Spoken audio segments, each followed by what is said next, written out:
الحمدللہ الحمدللہ رب العالمین الصلاۃ والسلام علی رسول الکریم فاعوذ باللہ من الشیطان الرجیم بسم اللہ الرحمن الرحیم۔ سورہ المائدہ میں ہم نے آیت 13 تک پڑھ لیا تھا۔ آج ہم انشاءاللہ آیت 14 سے شروع کریں گے۔ پیچھے بات چل رہی تھی کہ یہود سے ہم نے ایک عہد لیا تھا لیکن انہوں نے اس کی پیروی نہیں کی، جس کے نتیجے میں پھر اللہ تعالیٰ نے ان کے اوپر معاملہ جو ہے وہ کیا کیا، اور اب بھی فرمایا کہ ان کی طرف سے کچھ نہ کچھ خیانتیں، عہد کی خلاف ورزیاں تمہارے سامنے آتی رہیں گی۔ آگے فرمایا وَمِنَ الَّذِينَ قَالُوا إِنَّا نَصَارَىٰ أَخَذْنَا مِيثَاقَهُمْ فَنَسُوا حَظًّا مِّمَّا ذُكِّرُوا بِهِ فَأَغْرَيْنَا بَيْنَهُمْ الْعَدَاوَةَ وَالْبَغْضَاءَ إِلَىٰ يَوْمِ الْقِيَامَةِ وَسَوْفَ يُنَبِّئُهُمُ اللَّهُ بِمَا كَانُوا يَصْنَعُونَ۔ فرمایا کہ اور جو نصارہ ہیں، جو اپنے آپ کو نصارہ کہتے ہیں، ان سے بھی ہم نے عہد لیا تھا، ان سے بھی میثاق کیا تھا۔ تو پیچھے یہود کی بات ہوئی تھی، ان کے لیے اللہ تعالیٰ نے جو جملہ بولا تھا وہ آپ پڑھ چکے ہیں کہ اللہ تعالیٰ کہتے ہیں کہ وَلَقَدْ أَخَذَ مِيثَاقَ بنی اسرائیل، بس یہاں یہ الفاظ تھے کہ بنی اسرائیل سے ہم نے میثاق لیا تھا، اور پھر ہم نے ان کو 12 نقیب مقرر کیے تھے وغیرہ وغیرہ۔ اب یہاں جملہ جو بولا گیا ہے وہ یہ ہے کہ ہم نے ان سے عہد لیا تھا جو اپنے آپ کو نصارہ کہتے ہیں، قالوا انا نصارہ۔ یہ جملہ سارے مفسرین کو کھٹکتا ہے کہ یہ کیا مطلب ہے اس کا۔ کچھ لوگوں نے کہا ہے کہ ان کا نام نصارہ اللہ نے نہیں رکھا، تو اس لیے اللہ تعالیٰ کہہ رہے ہیں کہ جو اپنے آپ کو کہتے ہیں کہ ہم نصارہ ہیں۔ کچھ نے کہا کہ یہ اس لیے انہوں نے کہا کہ وہ حضرت عیسیٰ کی ولادت کا جو علاقہ ناصرہ تھا اس سے تعلق جوڑنے کے لیے، تو اس لیے اللہ تعالیٰ نے ان کا حوالہ دینے کے لیے اس طرح کر دیا ہے اصل میں۔ اور کچھ نے کہا کہ یہ نصارہ اس لیے ہے کہ حضرت عیسیٰ نے جب یہ جملہ بولا تھا کہ من انصاری اللہ، کہ میرا کون مددگار ہے اللہ کے راستے میں، تو قال الحواریون، تو حواریوں نے کہا تھا، یعنی حضرت عیسیٰ کے صحابیوں نے، کہ نحن انصار اللہ، تو اس کی طرف اشارہ ہے۔ یہ ظاہر ہے کہ ساری باتیں وزنی ہیں، اس میں کوئی شبہ نہیں، لیکن اس کا محل کیا ہے، کیوں ایسا کہا گیا ہے؟ یعنی اگر یہ کہا گیا ہے کہ تمہارا نام تم نے خود رکھا ہے تو ایسا کیوں کہا گیا ہے، اس کا مقام کیا ہے؟ کیونکہ جب بھی کوئی بات کہی جاتی ہے تو ہمارے ہاں ایک لفظ بولا جاتا ہے کہ اس کا مقدر کیا ہے۔ یعنی جب میں مثال کے طور پر کہوں کہ بھئی منہ سوکھ رہا ہے تو اس کا مقدر یہ ہے کہ پانی پینا، مجھے پیاس لگی، ٹھیک ہے، تو اس کا مقدر مفہوم یہ ہے۔ مقدر مفہوم لفظوں میں بیان نہیں ہوا لیکن پیش نظر ہے۔ تو جب یہ کہا جائے گا کہ ان کا نام اللہ تعالیٰ بتا رہے ہیں کہ نام میں نے نہیں رکھا تھا، انہوں نے خود رکھا، یا من انصاری اللہ کا جواب تھا اس لیے، یا انہوں نے اپنے آپ کو کہا کہ ہم ناصرہ کے علاقے سے تعلق رکھنے والے مسیح ناصری کے فالورز ہیں، جو بھی ہے اس کے ذکر کرنے کی وجہ کیا ہے، یہ ضروری متعین کرنا ہوتا ہے، ورنہ یہ ہے کہ اب ایک لحاظ سے یہ طنز بن جائے گی، مقدر مفہوم اس کا یہ بنے گا۔ مجھے لگتا ہے کہ یہ حوالہ جو ہے نصارہ کا، یہ اگلی بات جو میثاق ہے اس سے جڑا ہوا ہے۔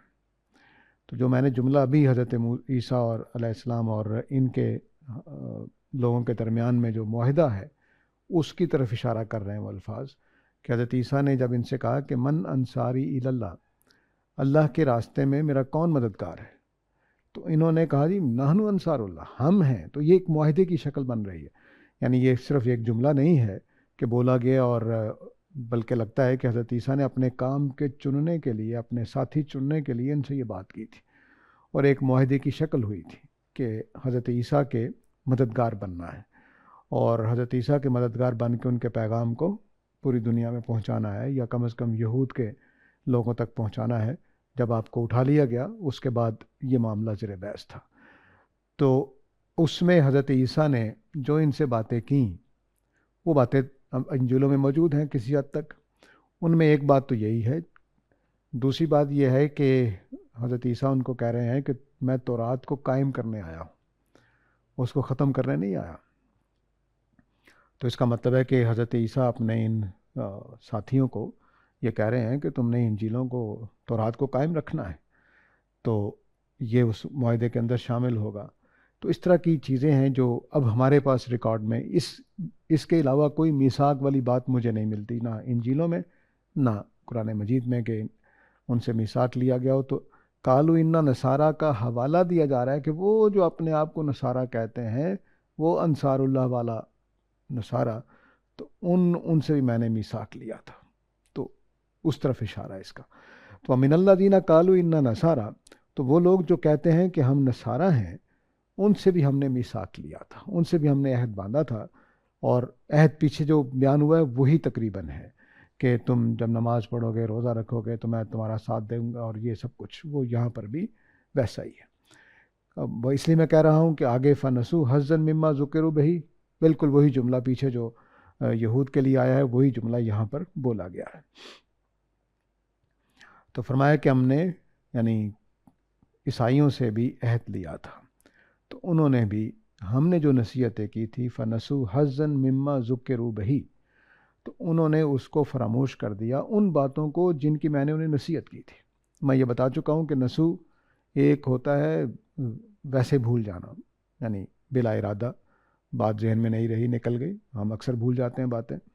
ایک ہوتا ہے جانتے بوجھتے فراموش کر دینا، یہ نسو اس کے لیے بھی آتا ہے، یعنی صرف بھول جانے کے لیے نہیں، بھلا دینے کے لیے بھی آتا ہے۔ تو انہوں نے بھی حضرت عیسیٰ کی اس بات کو بھلا دیا کہ میں اللہ کا رسول ہوں اور تم نے تورات کو قائم رکھنا ہے، اس کو بھلا دیا انہوں نے۔ حضرت عیسیٰ کے بعد حضرت عیسیٰ کو خدا بنانے کا عمل جو ہوا یا ابن اللہ بنانے کا عمل ہوا، وہ حضرت عیسیٰ کی بات نہیں تھی، تو اس لیے جو انہوں نے نصیحتیں کی گئیں انہوں نے ان کو فراموش کیا، اور یہ فیصلے باقاعدہ بیٹھ کے مجلسوں میں، بڑی بڑی مجلسیں، اگر آپ عیسائیوں کی ہسٹری پڑھیں تو آپ کو پتہ چل جائے گا کہ کس چیز کو کب کب فیصلے پہ رکھا گیا ہے، اور مین سٹریم کرسچینٹی کا عقیدہ اس کو بنایا گیا ہے۔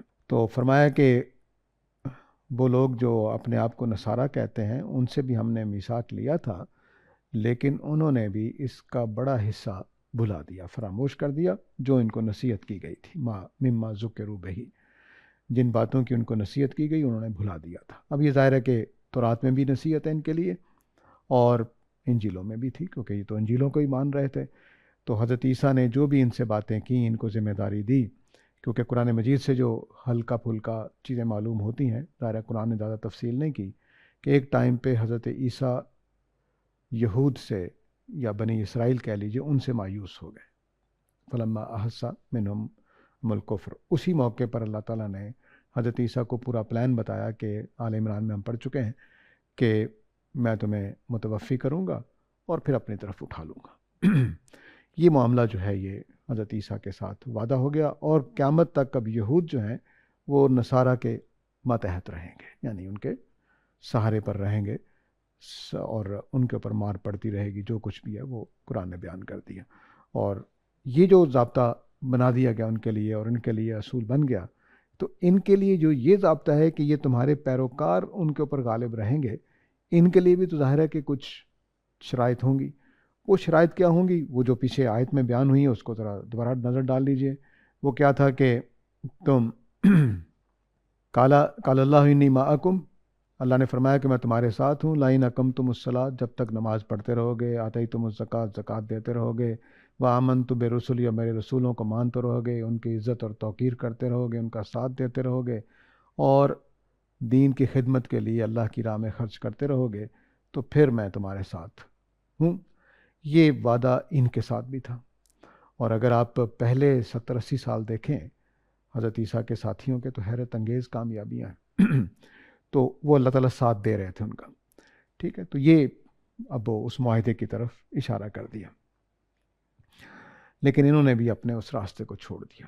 چنانچہ انہوں نے دین عیسوی میں، یعنی حضرت عیسیٰ کو اسلامی ہے لیکن اس کے اندر نئی بدعات شامل کر دی، نئے عقیدے شامل کر دیے، نئے تصورات شامل کر دیے، اور بالکل ہی ایک نیا دین۔ اب اگر کرسچینٹی یہودیت کو دیکھیں تو پھر بھی اسلام سے ملتا جلتا ہے، کرسچینٹی میں دیکھیں تو آپ کو بے شمار بے پناہ چیزیں ایسی ہیں جو بالکل سمجھ نہیں آتی کہ ابراہیم علیہ السلام کے دیے ہوئے ادیان میں یہ کیسے آ گئیں۔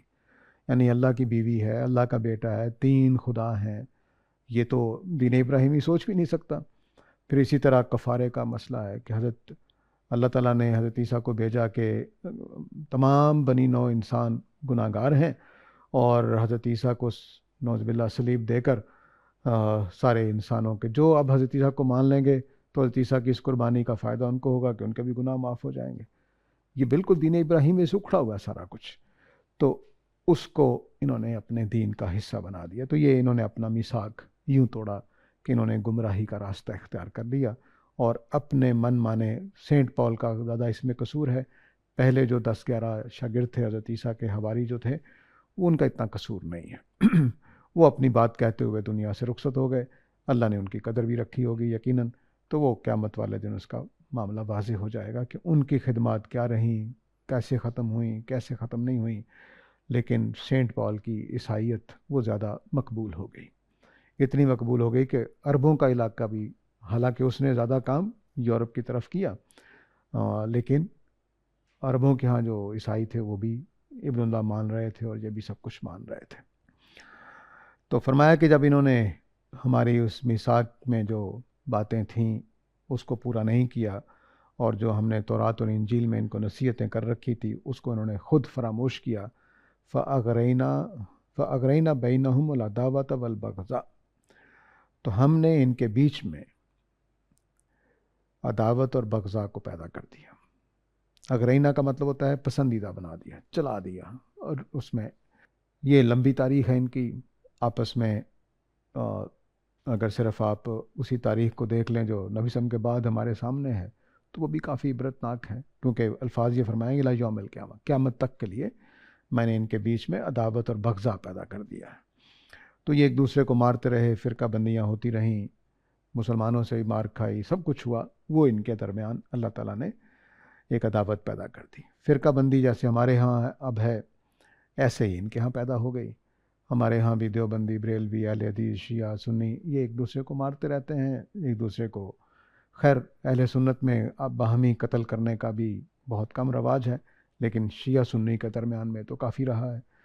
تو یہ جو چیز بیچ میں پیدا ہو جاتی ہے، یہ اس سے ہم سمجھ سکتے ہیں کہ غالباً ہماری بھی یہی صورتحال ہے کہ فَنَسُوا حَظًّا مِمَّا ذُكِّرُوا بِهِ، کہ ہم نے وہ نصیحتیں جو اللہ نے ہمیں کر رکھی تھی وہ بلا دیں، تو اللہ نے ہمارے درمیان میں بھی عداوت اور بغضاء کو پیدا کر دیا۔ تو ان کے ساتھ اللہ نے ایسا کیا۔ سورہ الانعام آگے آئے گی انشاءاللہ، تو اس میں 2 مقامات پہ اللہ تعالیٰ نے اپنے عذابوں کی قسمیں بتائی ہیں۔ اس میں آسمان سے عذاب ہے یا اس طرح کی چیز، اس میں ایک عذاب یہ بھی ہے کہ میں تمہیں گروپ میں بانٹ دوں اور پھر تم ایک دوسرے کا مزہ چکھو طاقت کا۔ تو یہ گویا جو نصارہ تھے ان کو یہی سزا ملی، ان کے اوپر یہی عذاب آیا کہ ان کو اللہ تعالیٰ نے فرقوں میں تقسیم کر دیا، اور پھر یہ آپس میں فتوے دیتے رہے، لڑتے رہے، جھگڑتے رہے، کونسلیں ہوتی نہیں، کسی کو کافر قرار دیا گیا، کسی کتاب کو ہائپو قرار دیا گیا، کسی کو کچھ۔ وہ ایک لمبی داستان ہے، جو عیسائیوں کی داستان پڑھنا چاہیں وہ اب بہت ساری اچھی کتابیں موجود ہیں۔ تو ان کے درمیان عداوت اور بغضاء، عداوت دشمنی ہے، ہمارے اردو میں جیسا استعمال ہوتا ہے عداوت ویسا ہی وہی معنی عربی میں ہے، اور بغضاء کے اندر ایک دوسرے پر غصہ ہے، یعنی دشمنی غصے کے بغیر بھی ہو سکتی ہے، اور غصے کے بغیر دشمنی جو ہے وہ عقل پر مبنی ہوگی، وہ جذبات پہ مبنی نہیں ہوگی، سوچ سمجھ کے اقدامات ہوں گے، فیصلے کیے جائیں گے، کیسے کرنا ہے کیسے نہیں کرنا، یہ سمجھداری کی عداوت ہوتی ہے۔ لیکن جو بغضاء ہوتی ہے اس میں غصہ، نفرت، حقارت، جذبات کا غلبہ ہوتا ہے۔ تو یہ ان کے درمیان میں اللہ تعالیٰ نے 2 چیزیں پیدا کر دیں، ایک عداوت اور ایک بغضاء۔ بینہم کا جو لفظ ہے فاغرینا بینہم، اس کے بارے میں مفسرین کے درمیان اختلاف ہو گیا۔ ایک گروپ نے یہ خیال کیا کہ بینہم کا مطلب ہے یہود اور نصارہ کے بیچ میں دشمنی پیدا کر دی، اور اکثریت کی رائے یہ ہے کہ نہیں، خود عیسائیوں کے اندر، یعنی یہود و نصارہ کی دشمنی بھی معلوم معروف ہے، ابھی تک چل رہی ہے، صرف اس لیے کہ وہ امریکہ اور اسرائیل کی کوئی معاہدے ہوئے ہیں تو بچے ہوئے ہیں۔ وہ بھی قرآن مجید نے بیان کر دیا ہے کہ یہود کو اس ذلت سے نجات ملتی رہے گی کبھی کبھی، جب لوگوں کے ساتھ ان کا معاہدہ ہو جائے گا یا جب اللہ کا کوئی معاہدہ ان کے کام آ جائے گا۔ یعنی اللہ نے کہا نا کہ تورات اور انجیل قائم کرو گے تو میں تمہیں زمین آسمان کے خزانے کھول دوں گا، اور میں یہ عرض کرتا رہتا ہوں کہ انہوں نے 60-70 سال پہلے یہ خواہش کا اظہار کیا کہ ہم وہ والا اسرائیل آباد کریں جس میں تورات قائم ہو اور اس طرح کی چیزیں قائم ہوں. تو اللہ نے بہت کچھ دیا پچھلے 60-70 سالوں میں، اور اب جب یہ پھر اسی حرکتوں پہ آ گئے ہیں تو اب اللہ تعالیٰ آہستہ آہستہ چھین لیں گے. جتنی مہلت اس کے پلان کے اندر ہے، تقدیر کے اندر، وہ پوری ہو جائے گی، اس کے بعد چھین لیا جائے گا. ایسے ہی عربوں کے ساتھ ہوا. عربوں نے سعودی انقلاب کے زمانے میں کوشش کی کہ ہم دین کو ریاست کی سطح پہ مانیں اور تسلیم کریں، تو اللہ نے ان کو بھی بہت دیا، لیکن اب وہ بھی پیچھے ہٹ رہے ہیں تو اللہ تعالیٰ بھی پیچھے ہٹ جائیں گے. جیسے جیسے پیچھے ہٹتے جائیں گے اللہ تعالیٰ بھی پیچھے، کیونکہ پیچھے معاہدہ یہی ہے کہ جب تک جو یہاں پہ یہود کے ساتھ وعدہ بیان کیا گیا، جو بھی میں نے دہرایا ہے کہ اگر تم نماز پڑھتے رہو، زکوٰۃ دیتے رہو، میرے رسولوں کا ایمان قائم رکھو، ان کی توقیر کرتے رہو اور میرے دین کی خدمت کے لیے اپنا پیسہ خرچ کرتے رہو، تو میں تمہارے ساتھ ہوں. تو یہی وعدہ بنی اسماعیل کے ساتھ ہے. یعنی یہ واقعہ سنایا اسی لیے جا رہا ہے سورہ مائدہ میں کہ جو معاہدہ ان کے ساتھ میں نے کیا تھا وہی اب تمہارے ساتھ کر رہا ہوں. تو ان کی واقعہ سنا کر دراصل معاہدے کی نیچر بتائی جا رہی ہے. ایسا ہی معاہدہ نصارہ کے ساتھ ہوا تھا کہ تم نے دین کی خدمت کرنی ہے، حضرت عیسیٰ کے پیغام کو پہنچانا ہے. وہ بھی پیچھے ہٹ گئے، انہوں نے پیغام ہی تبدیل کر دیا. یہود و نصارہ نے بھی پیغامات تبدیل کیے. قرآن نے بیان کیا کہ یحرفون الکلم عن مواضعہ، لیکن انہوں نے ان سے بھی آگے چلے گئے. لیکن چونکہ ان کے پھر رسول نے آ کر عیسائیوں پر اتمام حجت کر کے عذاب کا فیصلہ نہیں ہوا، اس لیے یہ معذب قوموں میں سے نہیں ہے. ان کا عذاب دراصل آخرت میں ہونا ہے، اور ان کا عذاب جو ہلکے پھلکے جو جیسے مسلمانوں پر بھی آتے رہتے ہیں بس ویسے ہی آئے ہیں. تو فَأَغْرَيْنَا بَيْنَهُمُ الْعَدَاوَةَ وَالْبَغْضَاءَ إِلَىٰ يَوْمِ الْقِيَامَةِ. تو فرمایا کہ میں نے ان کے درمیان سزا کے عذاب کے طور پر، جیسے میں نے بتایا سورہ نام میں آگے چل کر آئے گا کہ عذاب کی قسم ہے یہ کہ فرقہ فرقہ کر دیا جائے اور پھر آپس میں لڑتے رہیں. تو ان کے درمیان یہ عذاب اللہ نے جاری کر دیا، اور یہ قیامت تک ایسا ہی رہے گا. ظاہر ہے کہ قیامت تک رہنے کا مطلب یہ نہیں کہ ہر روز ایسا ہوتا رہے گا. قوم کو زندہ رکھنا بھی ہوتا ہے، تو وہ اٹھتے رہیں گے، فیصلے ہوتے رہیں گے، لڑائیاں ہوتی رہیں گی، جھگڑے ہوتے رہیں گے. ابھی ہم نے مارٹن لوتھر اور اس طرح کی تاریخ تھوڑا ہی عرصہ پہلے دیکھی ہے کہ کس طرح سے پروٹیسٹنٹ پیدا ہوئے، پھر کیا کیا ان کے ساتھ ہوتا رہا، وہ سب ہم جانتے ہیں. تو یہ آخری مارکہ ان کا ہوا ہے. اب جو کرسچن ورلڈ ہے وہ ایتھیزم کی طرف چلی گئی ہے، سیکولرزم کی طرف پہلے گئی. تو سیکولرزم کی طرف جانے کی وجہ سے اب وہ جو بغضاء کی چیزیں تھیں وہ ذرا دب گئیں، وہ اب علمی سطح پہ قائم رہ گئی ہیں. یعنی عداوت ابھی بھی ہے، بغضاء ابھی بھی ہے، لیکن وہ قتل و غارت کی شکل میں نہیں ہے. لیکن وہ ایک چرچ دوسری چرچ کو کافر کہتا رہتا ہے، دوسرا پہلی کو کہتا رہتا ہے. یہ کام ابھی بھی جاری ہے، ساری ہے. لیکن ایتھیزم آ جائے گا تو پھر یہ حضرت عیسیٰ کے فالوور نہیں رہیں گے. جب فالوور نہیں رہیں گے تو یہ عذاب بھی اٹھ جائے گا. پھر کوئی دوسرا عذاب ہے جس کا فیصلہ ان کو انتظار کرنا پڑے گا. لیکن یہ عذاب اس وقت تک ہے جب تک کہ یہ واپس نہیں آ جاتے، انجیل کو قائم کرنے کی طرف نہیں آ جاتے، تورات کو قائم کرنے کی طرف نہیں آ جاتے. تب تک یہ فَأَغْرَيْنَا بَيْنَهُمُ الْعَدَاوَةَ وَالْبَغْضَاءَ ان کے درمیان میں قائم رہے گا. فَسَوْفَ يُنَبِّئُهُمُ اللَّهُ بِمَا كَانُوا يَصْنَعُونَ. تو پھر عنقریب اللہ تعالیٰ بتائیں گے کہ یہ کیا کرتے رہے. یہ بہت بلیغ جملہ ہے. پیچھے یہود کی داستان میں دیکھیے کہ اللہ تعالیٰ نے تھوڑا فرق کیا تھا. وہ فرق یہ تھا کہ بتایا تھا کہ یہ انہوں نے عہد توڑا تو کیسے توڑا ہے. یہ فرمایا تھا کہ یہ کیا کرتے تھے، یحرفون الکلم عن مواضعہ، یہ باتوں کا موقع محل تبدیل کر دیتے تھے، الفاظ تبدیل کر دیتے تھے. یعنی ہم نے نماز کے بارے میں کہا کہ وضو کر کے نماز پڑھنی ہے، انہوں نے کہا کھانا کھانے کے لیے، جگہ بدل دی. اس طرح کے سیاق و سباق بدل دیے، نظم کلام کے خلاف باتیں کرنے شروع کر دیں. تو یہ بتایا اللہ تعالیٰ نے کہ اس کے نتیجے میں نسو حظًا مما ذکروا بہ.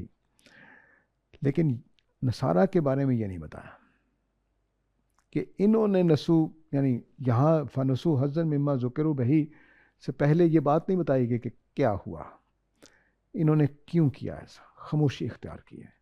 کیونکہ اس کے لیے کسی رسول نے آ کر اتمام حجت نہیں کیا.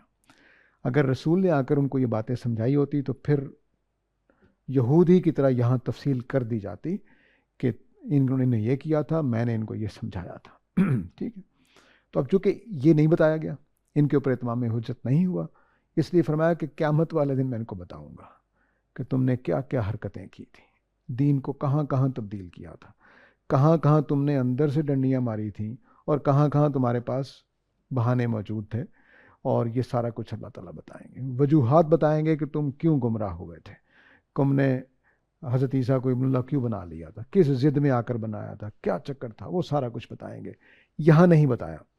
یہی وجہ ہے کہ سورہ فاتحہ میں بھی جو مغضوب علیہم اور ولضالین الگ الگ کیے گئے ہیں، یعنی پہلے دو امتیں جن کے پاس اللہ کا دین تھا وہ ایک مغضوب علیہم ہے جن پر عذاب نازل ہونے کا فیصلہ ہو گیا ہے، اور دوسری وہ قوم ہے کہ جن کے بارے میں اتمام حجت نہیں ہوا، بس وہ گمراہ ہو گئے ہیں۔ ٹھیک ہے، تو ضالین نصارہ ہیں، سورہ فاتحہ میں جو مغضوب علیہم ہیں وہ یہود ہیں، اور ضالین نصارہ ہیں۔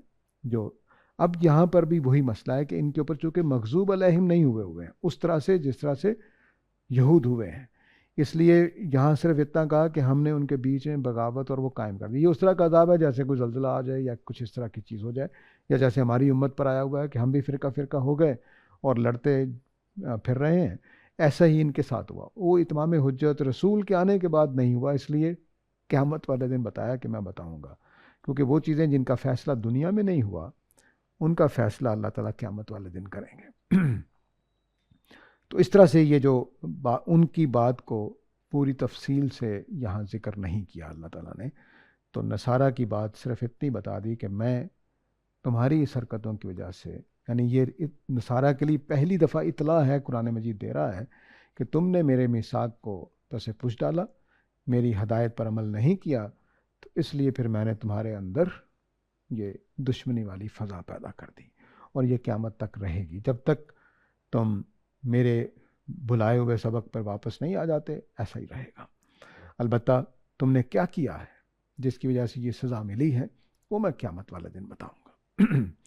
تو یعنی جتنی گمراہیاں ہیں، جتنے انہوں نے دین میں اضافے کیے، جتنی تبدیلیاں کیں، جتنے لڑائی جھگڑے ہوئے، کس فرقے کی کس وجہ سے قتل و غارت کی گئی، اس کے پاس حق تھا، دل کہہ رہا تھا کہ نہیں بات تو ٹھیک کر رہا ہے لیکن نئی بات کر رہا ہے تو چلو فتویٰ دے دیتے ہیں، یہ سب کچھ اللہ تعالیٰ بتائیں گے۔ تو گویا قیامت والے دن اتمام حجت ان پر ہونا ہے۔ تو نصارہ وہ قوم ہے جن پر موجودہ نصارہ کے اوپر اس معنی میں اتمام حجت نہیں ہوا جس معنی میں پھر قرآن مجید نے کیا ہے آ کر کسی حد تک۔ اب اگر کوئی کتاب نازل ہونی ہوتی، ظاہر ہے کہ اب ختم نبوت ہو گئی تو اب کوئی کتاب نہیں آنی، تو اس میں بتایا جاتا کہ تم نے یہ کرتوت کیے۔ اب قرآن نے جو باتیں بتا دیں سورہ آل عمران میں بس وہی ہیں۔ پہلا اتمام حجت نبی کریم صلی اللہ علیہ وسلم کے ذریعے سے ہو رہا ہے، اور وہ بھی صرف عربوں کے نصارہ تک۔ بعد والے لوگ فائدہ اٹھانا چاہیں تو اٹھا سکتے۔ ٹھیک ہو گیا جی، تو اب یہ ہو گیا، اس میں الی یوم القیامہ کی بات ہو گئی، اور یہ بات ہو گئی کہ اللہ تعالیٰ قیامت والے دن بتائیں گے۔ اب جس مقصد کے لیے یہ سورہ نازل ہوئی ہے وہ یہ ہے کہ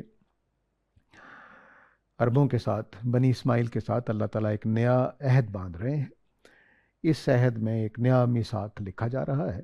اس میثاق میں بنی اسماعیل، حضرت اسماعیل کا خاندان جو ہے، ابراہیم علیہ السلام کے جو پہلے بیٹے ہیں، ان کے خاندان سے عہد باندھا جا رہا ہے۔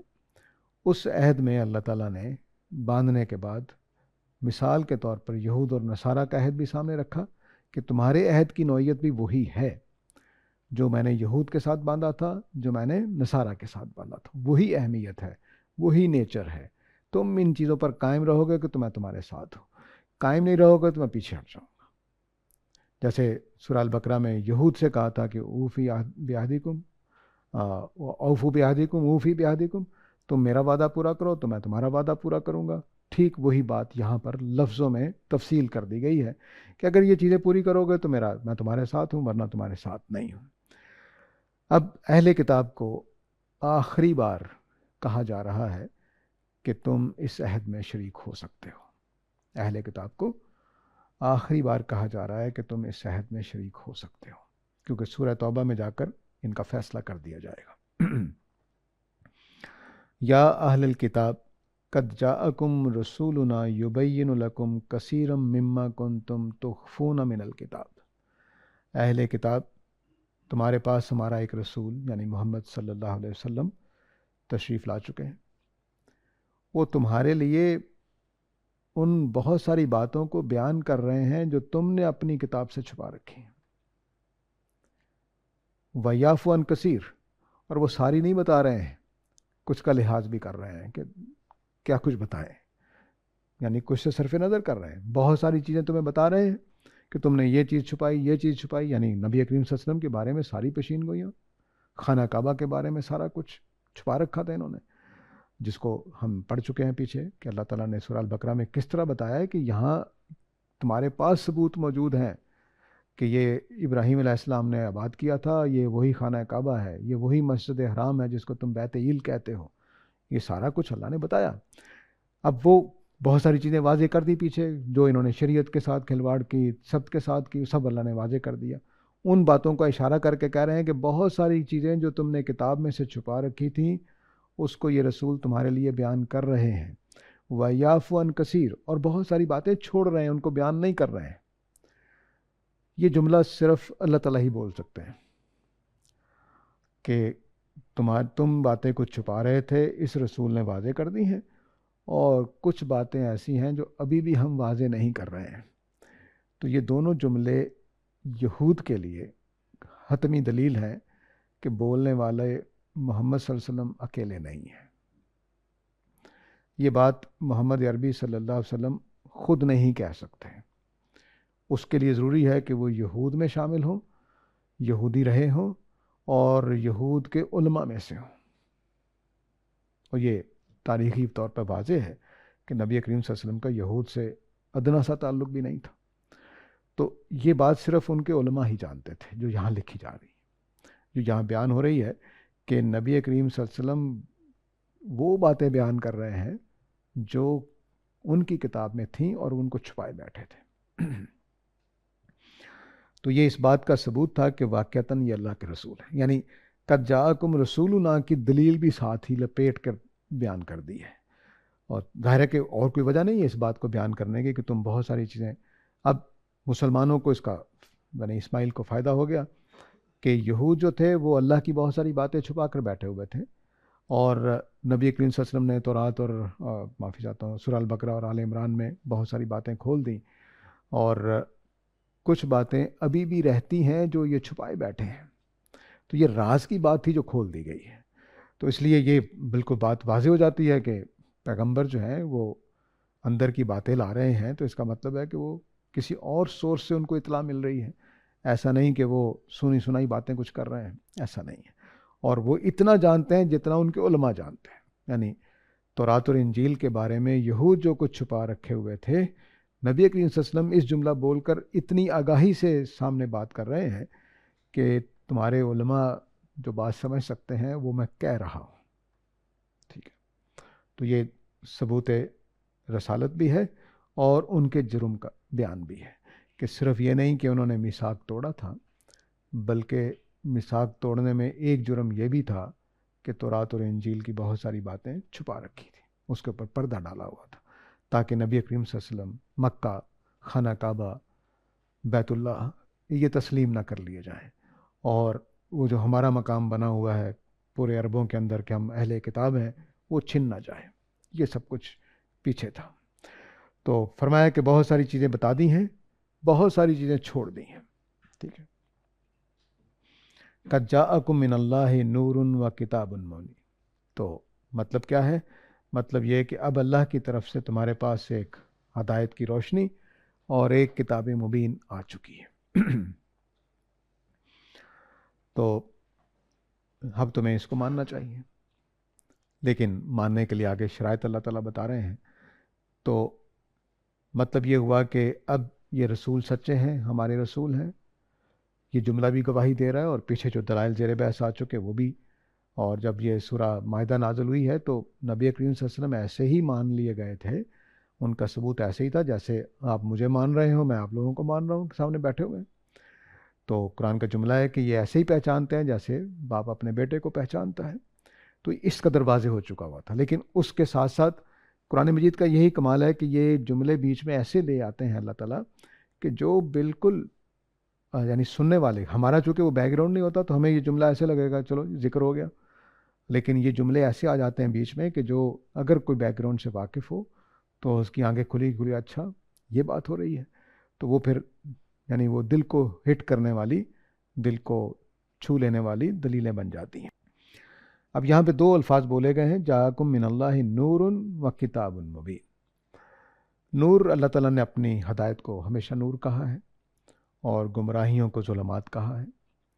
یہ کنایتاً قرآن مجید میں جو دین ابراہیمی کی روایت تھی وہ بھی، جو انبیاء کا دین تھا وہ بھی، اور جو اب قرآن مجید اور نبی کریم صلی اللہ علیہ وسلم دین لے کر آ رہے ہیں اس کو بھی نور کہا گیا ہے۔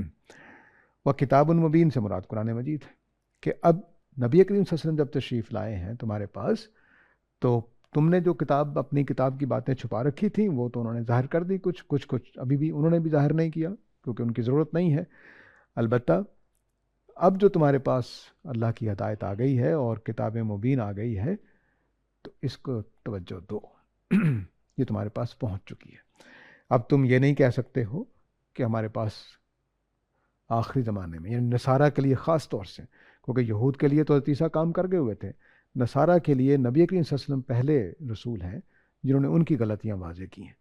تو اب دونوں کے لیے بات واضح ہو گئی کہ یہود جو غلطیاں کر کے حضرت عیسیٰ کے بعد بھی غلطیاں کر کے بیٹھے ہوئے ہیں وہ بھی دور کرنی ہونی چاہیے، اور جو عیسائی غلطیاں کر کے بیٹھے ہوئے تھے حضرت عیسیٰ کے بعد وہ بھی دور ہونی چاہیے۔ تو فرمایا کہ اب یہ نور اور یہ کتاب مان لینی چاہیے تم لوگوں کو، کیونکہ اس کے بغیر اب چارہ نہیں ہے، رسول نے بات واضح کر دی ہے۔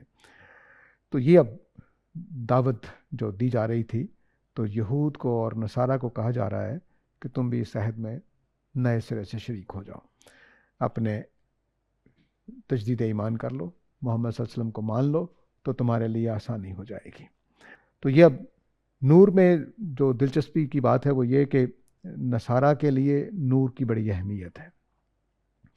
جس طرح ہمارے ہاں تصوف کی چیزیں زیادہ رائج ہو گئیں ہندوستان، پاکستان، ایران، عراق میں، تو اس میں روشنی اور اس طرح کے تصورات بڑے فیسینیٹنگ ہوتے ہیں، تو ان کے لحاظ سے نور کا لفظ ایک اہمیت رکھتا ہے، لیکن پوری اللہ کی شریعت کتابوں کے لیے نور کا لفظ قرآن مجید نے اس معنی میں استعمال کیا، تصوف کے معنی میں استعمال نہیں کیا، نہ ان کے معنی میں، لیکن نور کا لفظ بول کر گویا ان کے ایک لیے مانوس لفظ یا پسندیدہ لفظ کو اختیار کیا ہے۔ اور کتاب مبین، مبین جو ہے اس کے مطلب ہوتا ہے واضح، دو ٹوک باتیں کرنے والی، کھلی کتاب، واضح کتاب۔ تو عربی مبین میں چونکہ یہ ہے، اور مبین کا مطلب ایک اعلانیہ بھی ہوتا ہے کہ جس میں کھلم کھلا باتیں کی گئی ہیں، اعلانیہ باتیں کی گئی ہیں۔ تو قرآن مجید کا یہ مقام جو ہے، جو حیثیت ہے اس کی، وہ کتاب مبین کی ہے اور نور کی ہے۔ یعنی یہ ہمارے لیے نور کے بارے میں کئی دفعہ واضح کر چکا ہوں کہ نور کو کنایا کرنے کی ضرورت یہی ہے کہ ہدایت کیا کرتی ہے۔ ہدایت ہمیں بتاتی ہے کہ تم نے کدھر جانا ہے، کیسے کرنا ہے، کس سے بچنا ہے، کیا نقصان ہوگا۔ تو مثلا میں آپ سے پوچھوں یہ میں نے فلاں جگہ جانا ہے تو مجھے بتائیے کہ کیسے جانا ہے، تو آپ مجھے گائیڈ کرتے ہیں، ہدایت دیتے ہیں، ہدایات دیتے ہیں، یہ کر لینا، وہ کر لینا، وہ کر لینا۔ آج کل مشینیں آتی ہیں تو اس کے اوپر بھی ہدایت نامہ لکھا ہوتا ہے کہ یہ کرو گے تو اس مشین کو یوں استعمال کر سکو گے۔ دوائیوں کے اوپر بھی ہدایات لکھا ہوتا ہے۔ تو وہی ہدایات کا لفظ اٹھایا، اس کو اٹھا کر دین کی ہدایت کے معنی میں قرآن نے استعمال کیا۔ تو یہ ہمیں راہ چلنے کا طریقہ بتاتا ہے کہ زندگی کیسے گزارنی ہے۔ تو جیسے اگر اس کمرے کی لائٹیں بند کر دیں اور میں آپ سے کہوں باہر نکلیں، تو بہت سارے لوگوں کے لیے جو خاص طور سے آج پہلی دفعہ ہی آئے ہیں ان کے لیے یہاں سے نکلنا مشکل ہوگا، تو ان کو کوئی نہ کوئی روشنی چاہیے ہوگا، وہ اپنا موبائل روشن کریں گے تو آرام سے چل کر چلے جائیں گے۔ تو اس دنیا کی زندگی کیسے گزارنی ہے، اس کے لیے اللہ تعالیٰ ایک روشنی نازل کرتے ہیں اپنی کتابوں میں، اور آخری جو نور نازل ہوا ہے وہ محمد صلی اللہ علیہ وسلم کے ذریعے سے قرآن مجید کی صورت میں نازل ہوا ہے۔ اس معنی میں نبی کریم صلی اللہ علیہ وسلم بھی نور ہیں، اس معنی میں کہ وہ روشنی لے کر آئے ہیں جس کے ذریعے سے ہم اس زندگی کو اچھے طریقے سے گزار سکتے ہیں، جو ہمیں قیامت والے دن کامیاب کر دے۔ اور کتاب سے مراد قرآن مجید ہے، یہ کھل کر باتیں کر رہی ہے، تو ٹوک انداز میں، کوئی بات پوشیدہ، مخفی یا ڈگے چھپے الفاظ میں نہیں ہے۔ بس وہی اسلوب جو اچھی بات کرنے کے ہوتے ہیں وہی اسلوب اختیار کیا گیا ہے، لیکن یہ کتاب میں مبین ہے، عربی مبین میں ہے. یا زبان کے 3-4 لیول ہوتے ہیں. ایک ہوتا ہے بازاری زبان، وہ گھٹیا زبان ہوتی ہے، اگرچہ بہت واضح ہوتی ہے لیکن وہ گھٹیا ہوتی ہے. ایک وہ زبان مبین ہوتی ہے جو جہاں بولیں جیسے بولیں لوگ اس کو سمجھ رہے ہوتے ہیں، یعنی ہر معیار کے، بہت غالب جیسے لوگ بھی سمجھ رہے ہوں گے، اقبال جیسے لوگ بھی سمجھ رہے ہوں گے، اور ہمارے جیسے ان پڑھ لوگ بھی سمجھ رہے ہوں گے، اور بیچ میں بازاری لوگ بھی سمجھ رہے ہوں گے. ٹھیک ہے، یہ وہ مبین زبان ہوتی ہے جس کو ہم سٹینڈرڈ زبان کہہ سکتے ہیں. یہ ہر طبقے کے لوگ سمجھ رہے ہوتے ہیں، ہر آدمی کے لیے اس کا سمجھنا آسان ہوتا ہے. اس کے محاورے، اس کے ایڈیمز، اس کے ترکیبیں، اس کے الفاظ بالکل عام فہم ہوتے ہیں. اس کے اندر ایک معیاری زبان موجود ہوتی ہے، گھٹیا بھی ہوتی ہے، اعلیٰ بھی ہوتی ہے، اور ایک معیاری زبان بھی ہوتی ہے. تو قرآن مجید نے ان 3 مبین زبان کے ان تینوں درجوں میں سے اعلیٰ درجے کو اختیار کر لیا. ہے مبین ہی، سارے لوگ جانتے ہیں، سمجھتے ہیں، لیکن اس میں سے اعلیٰ تر ہے. وہ اپنے الفاظ کے چناؤ میں، میں بلکہ ایک جملہ بولا کرتا ہوں، میں نے مضمون بھی لکھا ہوا ہے قرآن مجید اور انسانی ادب کے نام سے. اسے میں نے بتایا کہ قرآن مجید کی ہم امرؤ القیس کو پڑھ لیں، ہم زہیر کو پڑھ لیں، ہم کسی مذہبی شاعر کو پڑھ لیں، بعض یہودی شاعروں کی شاعری بھی ہمارے پاس موجود ہے عربی میں، وہ پڑھ لیں تو آپ کو اس میں انسان نظر آتا ہے، وہ چھوٹا قد. قرآن مجید کو پڑھیں تو اس میں تقدس ہے، بلندی ہے. وہ ظاہر ہے کہ زبان کا ذوق رکھنے والے ہی پا سکتے ہیں، لیکن وہ ایک بلندی سی نظر آتی ہے کہ نہیں، ان کے لفظوں میں عام لفظ ہوگا، وہی لفظ اس کے اندر ایک تقدس آ جاتا ہے. پتہ نہیں کیا چکر ہے. اور میں نے اس کو صرف جذبات کے اعتبار سے نہیں کہہ رہا، میں نے اس کو محض اس پہلو سے غور کرنے کی کوشش کی کہ ایک لمحے کے لیے فرض کر لیں کہ اللہ کی کتاب نہیں ہے، لیکن یہ باز نہیں آتا، یہ کہتا ہے کہ نہیں میں مقدس ہوں، میں مقدس ہوں، میں مقدس ہوں. تو وہ ایک اس کے اندر ایک عجیب سا رنگ ہے الوہیت کا، جو عام کتابوں میں نہیں ہوتا، عام شاعروں میں نہیں ہوتا. ہمارے ہاں سب سے اچھی شاعری تصوف والے لوگ کرتے ہیں. اقبال کو دیکھ لیجئے، مولانا روم کو دیکھ لیجئے، اس میں بھی آپ کو انسان نظر آئے گا، وہ تقدس نظر نہیں آئے گا. مثلا اس کو اب مشہور مثنوی ہے مولانا روم کی کہ بشنو از نئے حکایت می کنند، ذرا بانسری کی نئے سنو، یہ کچھ شکایت کر رہی ہے. وز جدائی ہا شکایت می کنند، اور یہ شکایت کر رہی ہے کہ اسے نیستان سے الگ کر کے توڑ کے لایا گیا، اور اب جو یہ کوک اس میں سے نکلتی ہے یہ جدائی کی کوک ہے، جو اپنے نیستان یعنی بانسوں کے باغ سے الگ کرنے کی وجہ سے جو جدائی ہوئی، اس کی وجہ سے اس کے اندر درد پیدا ہو گیا. تو جب پھونکنے والا اس میں پھونکتا ہے تو وہ جدائی کی آواز سناتی ہے. یہاں سے مثنوی مولانا روم کا آغاز ہو رہا ہے. قرآن مجید میں ایک مثال لا دیجیے اس طرح کی نہیں ہے. یہ وہ کمال ہے جو اس کے اندر ہے. تو وقت ہو چکا ہے، تو انشاءاللہ اگلی آیت اگلے سوموار کو دیکھیں گے. وآخر دعوانا الحمدللہ رب العالمین. سوالات کے لیے حاضر ہوں. سعید صاحب، آپ نے کہا کہ سب سے پہلے تو یہ قرآن مجید کے ذریعے اور حضور صلی اللہ علیہ وسلم کے ذریعے جو ہے وہ عیسائیوں کی جو غلطیاں تھیں ان کی درستگی کے لیے بھیجا گیا اللہ تعالیٰ کی طرف سے آپ کو، جو کہ عیسائی غلطیاں کر بیٹھے تھے. جو تصور انسان ہے حضرت عیسیٰ کا، یعنی تصور پیغمبری، اس کو غلط مدد کر دیا انہوں نے ایک کریٹر یا خدا کے تصور کے ساتھ. تو آپ کو نہیں لگتا یہ کام اس مطلب حضور کی آمد سے پہلے بھی کچھ عیسائی فرقے تھے، ان کے کچھ مسالک تھے جو کہ پہلے سے کر چکے تھے، جن کی تکفیر کی گئی کافی کاؤنسلز میں، مجالس میں، جیسے کاؤنسل آف نائسیا، کاؤنسل آف کیلسیڈون. یہ وہ مجالس ہیں جو کہ حضور کی پیدائش سے پہلے ہی وقوع پذیر ہوئیں، جن کے اندر خاص طور پر ابیونی جنہیں کہتے ہیں، اور مونوفیزائٹ، یہ سارے مسالک ہیں عیسائیت کے اندر ہی. یہ سارے پہلے سے ہی تکفیر کر چکے تھے حضرت عیسیٰ کے خدا ہونے کے تصور کو، یا جو دوئی کا تصور ہے کہ خدا کے ساتھ ساتھ انسان بھی ہیں. ان مسالک نے خاص طور پر حضرت عیسیٰ کے بطور پیغمبر یا بطور انسان ہونے کے یہ جو ان کا یہ جو ان کی انٹرپریٹیشن ہے، یہ جو ان کا موقف ہے، اس کے اوپر زور دیا ہوا تھا. تو یہ کام تو پہلے سے وہ عیسائیت کے اندر ہی ہو چکا ہوا تھا. تو یہ اس پہ ذرا روشنی ڈالیے گا کہ یہ کام تو پھر اضافی آپ کو لگتا ہے اس صورتحال میں، یا آن حضور کے صدقے سے یا ان کی وجہ سے کوئی اور بھی مزید غلطیوں کی درستگی کی گئی؟ پہلا سوال لے لیجیے. دیکھ، قرآن مجید سورہ البقرہ، آل عمران میں بہت ساری باتیں ہیں، لیکن ایک ہوتا ہے عالم دین کی غلطی بتانا، تو ایک ہوتا ہے رسول کا اتمام حجت کے لہجے میں غلطی بتانا. ان دونوں میں فرق ہے. تو علماء تو غلطیاں یہود کی بتاتے آ رہے ہوں گے، ان کے بیچ میں ایسے علماء رہے ہوں گے جو بتاتے ہوں گے کہ یہود کو کہ تم یہ غلط کر رہے ہو.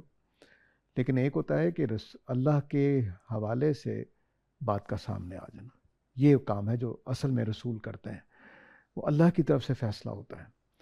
تو اس وجہ سے یہ جو کچھ ہوا قرآن مجید میں، وہ خواہ وہ پہلے بھی ہو رہا ہو، اس کی نوعیت، اس کی نیچر، اس کی اہمیت مختلف ہے. بس یہ فرق پڑے گا. اور باتیں بھی مختلف ہو سکتی ہیں. ہو سکتا ہے انہوں نے 2 باتوں کی تردید کی ہو، تکفیر کی ہو، نبی کریم صلی اللہ علیہ وسلم نے 20 کی کر دی ہو، 50 کی کر دی ہو. تو یہ بھی فرق ہے. لیکن بہرحال اصل فرق رسول کی وہ حیثیت ہے کہ وہ خدا کی طرف سے بتا رہا ہے کہ یہ غلط ہے. یہ پہلے نہیں ہوتا، نہیں، رسول کے بغیر نہیں ہوتا. تو مثلا گاندھی صاحب نے کتنی باتیں علماء کی غلط قرار دیں، اور علماء کتنی باتیں ہیں جو گاندھی صاحب کی غلط قرار دے رہے ہیں. ان کی حیثیت علمی رہے گی. آپ کہیں نہیں جی ان کو غلطی ہو رہی ہے، ان کو غلطی لگ رہی ہے، میری بات تو یہ نہیں ہے، میری بات تو وہ ہے. اب اللہ کا رسول آ جائے بیچ میں اور آ کر کہے کہ نہیں فلاں غلط ہے، فلاں صحیح ہے، اس کی نوعیت ہی اور ہو جائے گی. تو یہ نوعیت ہے جس کو یہاں پیش نظر ہے. اضافہ یہ ہے، فرق یہ ہے. ٹھیک ہے، شکریہ.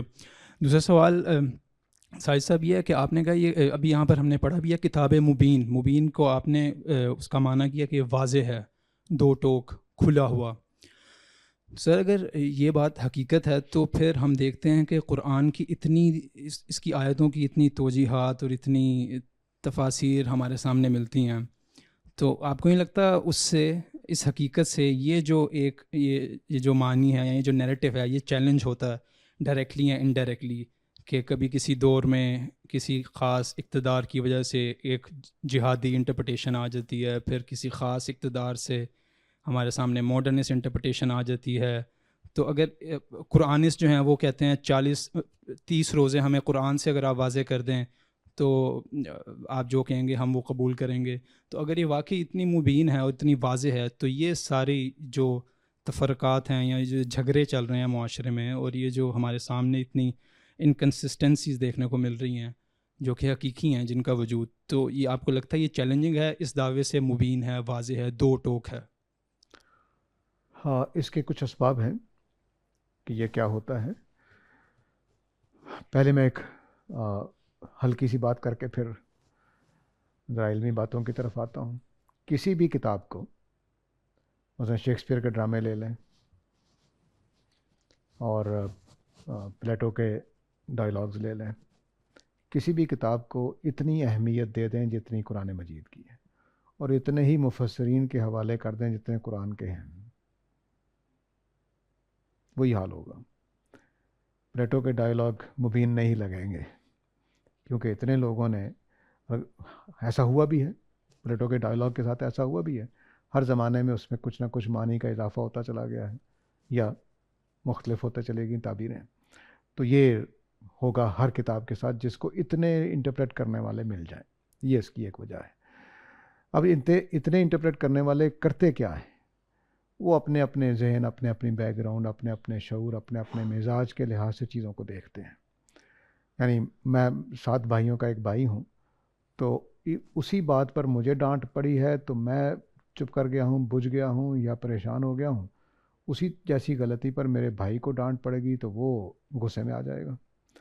دوسرے بھائی کو ڈانٹ پڑے گی تو وہ والد صاحب سے مقابلے پہ آ جائے گا، جی آپ کیا کر رہے ہیں، میں نے کچھ نہیں کیا. تو جملہ وہی ہے، جرم وہی ہے، اس کے اوپر ڈانٹ بھی وہی ہے، وہی شخص ڈانٹ رہا ہے، لیکن 3 رویے مختلف ہیں. یہ سب کچھ کیا ہوتا ہے؟ یہ فرق پیدا کر دیتا ہے. اصل چیز مفسرین کی طرف سے قرآن کو دیکھیں گے تو کتاب مبین نہیں لگے گی، خود قرآن مجید کو دیکھیے تو کتاب مبین لگے گی. اب میں اگلی باتیں عرض کرتا ہوں. تمام بنیادی معنی پر مفسرین متفق ہوتے ہیں, تمام بنیادی معنی پر, ٹھیک ہے, سوائے ہمارے زمانے کے. ہمارے زمانے میں آ کر 2-3 گروپ ایسے پیدا ہوئے جنہوں نے نئی زبان بنانے کی کوشش کی ہے.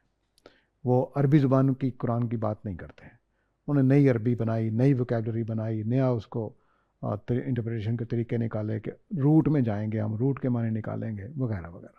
وہ پھر عربی نہیں مان رہے ہوتے ہیں. زبان روٹ پر نہیں چلتی, زبان استعمال پہ چلتی ہے, یوسیج کیا اس کا. تو مثلا میں آپ سے کہوں کہ بھئی آج ہم نے صبح ناشتہ کیا ہے. پرانی زمانے میں ناشتہ کھانے کو کہتے تھے, توشے کو کہتے تھے, جو بھی آپ لے جائیں.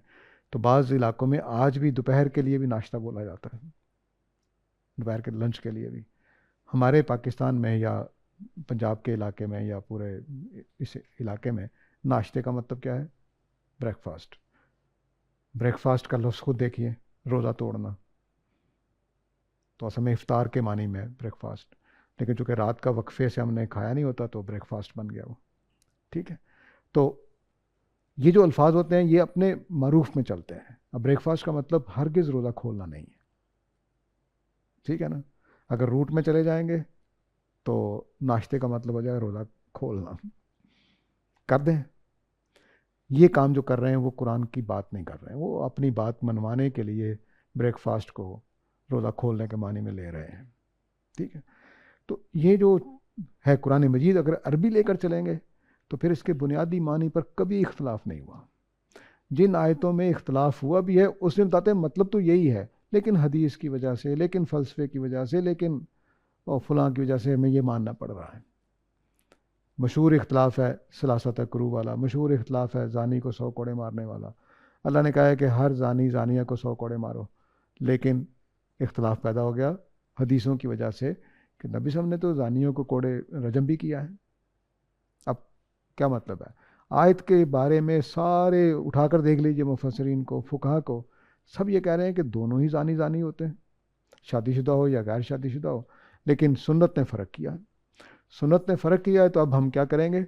ہم یہ سمجھیں گے کہ قرآن میں جو زانی آیا ہے یہ کوارہ زانی ہے, تو ہم اس کو 100 کوڑے ماریں گے, اور شادی شدہ زانی ہوگا تو اس کو ہم رجم کر دیں گے. قرآن کے معنی تو مبین تھے, واضح تھے, آج بھی واضح ہیں. کسی کو بلا کر پوچھ لیجئے, کسی عربی نوجوان لڑکے کو کہ اس جملے کا کیا مطلب ہے, اور کسی عالم کو, وہ بتائے گا کہ نہیں جی یہ تو اصل میں ہم اس روایت کی وجہ سے غیر شادی شدہ کے معنی میں لے رہے ہیں, ٹھیک ہے. تو کتاب مبین اپنی جگہ پہ ہے, لیکن اس کے اوپر جو کام ہوا اس نے ایک پردہ ڈالا ہوا ہے. لیکن اس پردے کے اندر اگر جو جھانکیں گے تو آپ کو وہ متفق باتیں مل جائیں گی جو سارے کرتے آ رہے ہیں. یعنی آپ کوئی مقام اٹھا کر دیکھ لیجئے, اب تو ہمارے ویب سائٹ پہ تفسیریں پڑی ہوئی ہیں, وہ آپ کو بنیادی ترجمہ, بنیادی معنی ایک ہی بتائیں گے. پھر کوئی بتائیں گے, جیسے میں نے آج یہ بتایا کہ یہ نصارہ کی کیا تاریخ ہے, کوئی مختلف بتا دے گا, کوئی میرے جیسی بتا دے گا, کوئی اضافہ کر دے گا, کسی پہلو کی کمی کر دے گا, بس یہی ہوگا. تو کتاب مبین ہے, اس کے پہلے بنیادی معنی سب پہ واضح ہیں. اگلے مسئلے پیدا ہوتے ہیں, وہ میرے مزاج سے ہوں گے, میرے علم سے ہوں گے, میرے بیک گراؤنڈ سے ہوں گے. پردے کی آیتیں جس طرح ہندوستان میں سمجھی گئی ہیں عربوں نے ویسے نہیں سمجھی ہیں. صرف یہ نہیں ہوا کہ ماڈرنزم یا پوسٹ ماڈرنزم کی وجہ سے آیتوں کے معنی تبدیل ہو رہے ہیں, علاقے سے تبدیل ہو رہے ہیں. سید مودودی اور مولانا مین حسن اصلاحی کے پردے کی آیات پر کام دیکھ لیجئے, اور ادھر کتب شہید صاحب کا کام دیکھ لیجئے, ناصر الدین البانی کا کام دیکھ لیجئے. ناصر الدین البانی اس زمانے میں عرب میں پیدا ہوئے ہیں جب اشرافیہ کی خواتین برقع پہنتی ہیں, وہ نقاب کرتی ہیں, اس زمانے میں پیدا ہوئے ہیں. لیکن وہ بتاتے ہیں کہ نہیں, چہرے کا پردہ نہیں ہے. ان کی کتاب ہے الحجاب للمرأة المسلمہ. تو یہ اب انہوں نے ان آیتوں کو مانی لیے نہیں, کیونکہ ان کے علاقے میں پتہ ہے کہ کیا بات چل رہی ہے, کیا نہیں چل رہی ہے, اور ہم پردہ کیوں کروا رہے ہیں خواتین کو, کیوں برقعے پہنا رہے ہیں, ان کو پتہ ہے. تو یہ مسئلہ ہو جاتا ہے کہ بعض کا کلچر, تہذیب, ہمارے زمانے کی اپسٹیم, ہمارے زمانے کے تصورات, کئی چیزیں کام آتی ہیں. کئی سوالات آج سے پہلے تھے ہی نہیں, تو ان کا تلاش کیسے کریں گے جواب؟ یعنی جو ہمیں سوال درپیش ہیں کہ زمین گھوم رہی ہے کہ ساکن ہے, یہ سوال پیچھے کبھی زیر بحث ہی نہیں ہے. تو اب میں جاؤں گا نا قرآن میں دیکھوں گا کہ جن آیتوں میں قرآن زمین کو ہلتے ہوئے نہیں مانا گیا، ساکن مانا گیا، وہ کیا کہہ رہی ہیں. تو یہ سوال آج ہی زیر بحث آئے گا، اس لیے آج ہی آیتوں کے وہ معنی تلاش کیے جائیں گے. پرانے زمانے میں سوال ہی نہیں تھا. یہ زمین ساکن ہی سمجھی جا رہی تھی، ایک ایک بندہ ساکن سمجھ رہا تھا، اور قرآن مجید نے کہیں کہا بھی نہیں کہ زمین ساکن ہے. یعنی یہ معجزہ ہے کہ آپ پورا قرآن پڑھ جائیے، سورج کا ذکر ہو رہا ہے، چاند کا ذکر ہو رہا ہے، ستاروں کا ذکر ہو رہا ہے، اور کہیں ایک جملہ نہیں ہے کہ زمین کو میں نے ساکن بنایا ہے. تو یہ وہ مسئلہ ہے جس کی وجہ سے پھر آیتوں کے معنی بدلتے رہتے ہیں یا اس میں کمی بیشی ہوتی رہتی ہے. لیکن جن آیتوں میں یہ بھی نکالا گیا ہے کہ زمین ساکن ہے، اس کا بنیادی ترجمہ وہی ہوگا. دوسرا گروپ انہی آیتوں سے نکال رہا ہے کہ زمین کے ساکن ہونے کا بیان نہیں ہو رہا، بنیادی معنی وہ بھی یہی لے رہے ہوں گے. کوئی فرق نہیں ہوگا بنیادی معنی میں. تو اپنے بنیادی معنی کے اعتبار سے یہ کتاب مبین ہے. باقی تفسیروں کے لحاظ سے، اطلاقات کے لحاظ سے، مصداقات کے لحاظ سے فرق آتا جائے گا، اس کو ہم روک نہیں سکتے. وہ پلیٹو کی کتاب کے ساتھ بھی آئے گا، وہ شیکسپیئر کے ڈراموں کے ساتھ بھی آئے گا، وہ میری آپ کی کتاب کے ساتھ بھی آئے گا.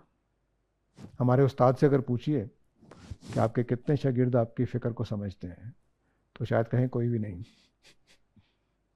یہ حقیقت ہے کہ ہم نے اپنے لحاظ سے ان چیزوں کو ریسیو کرنا ہوتا ہے.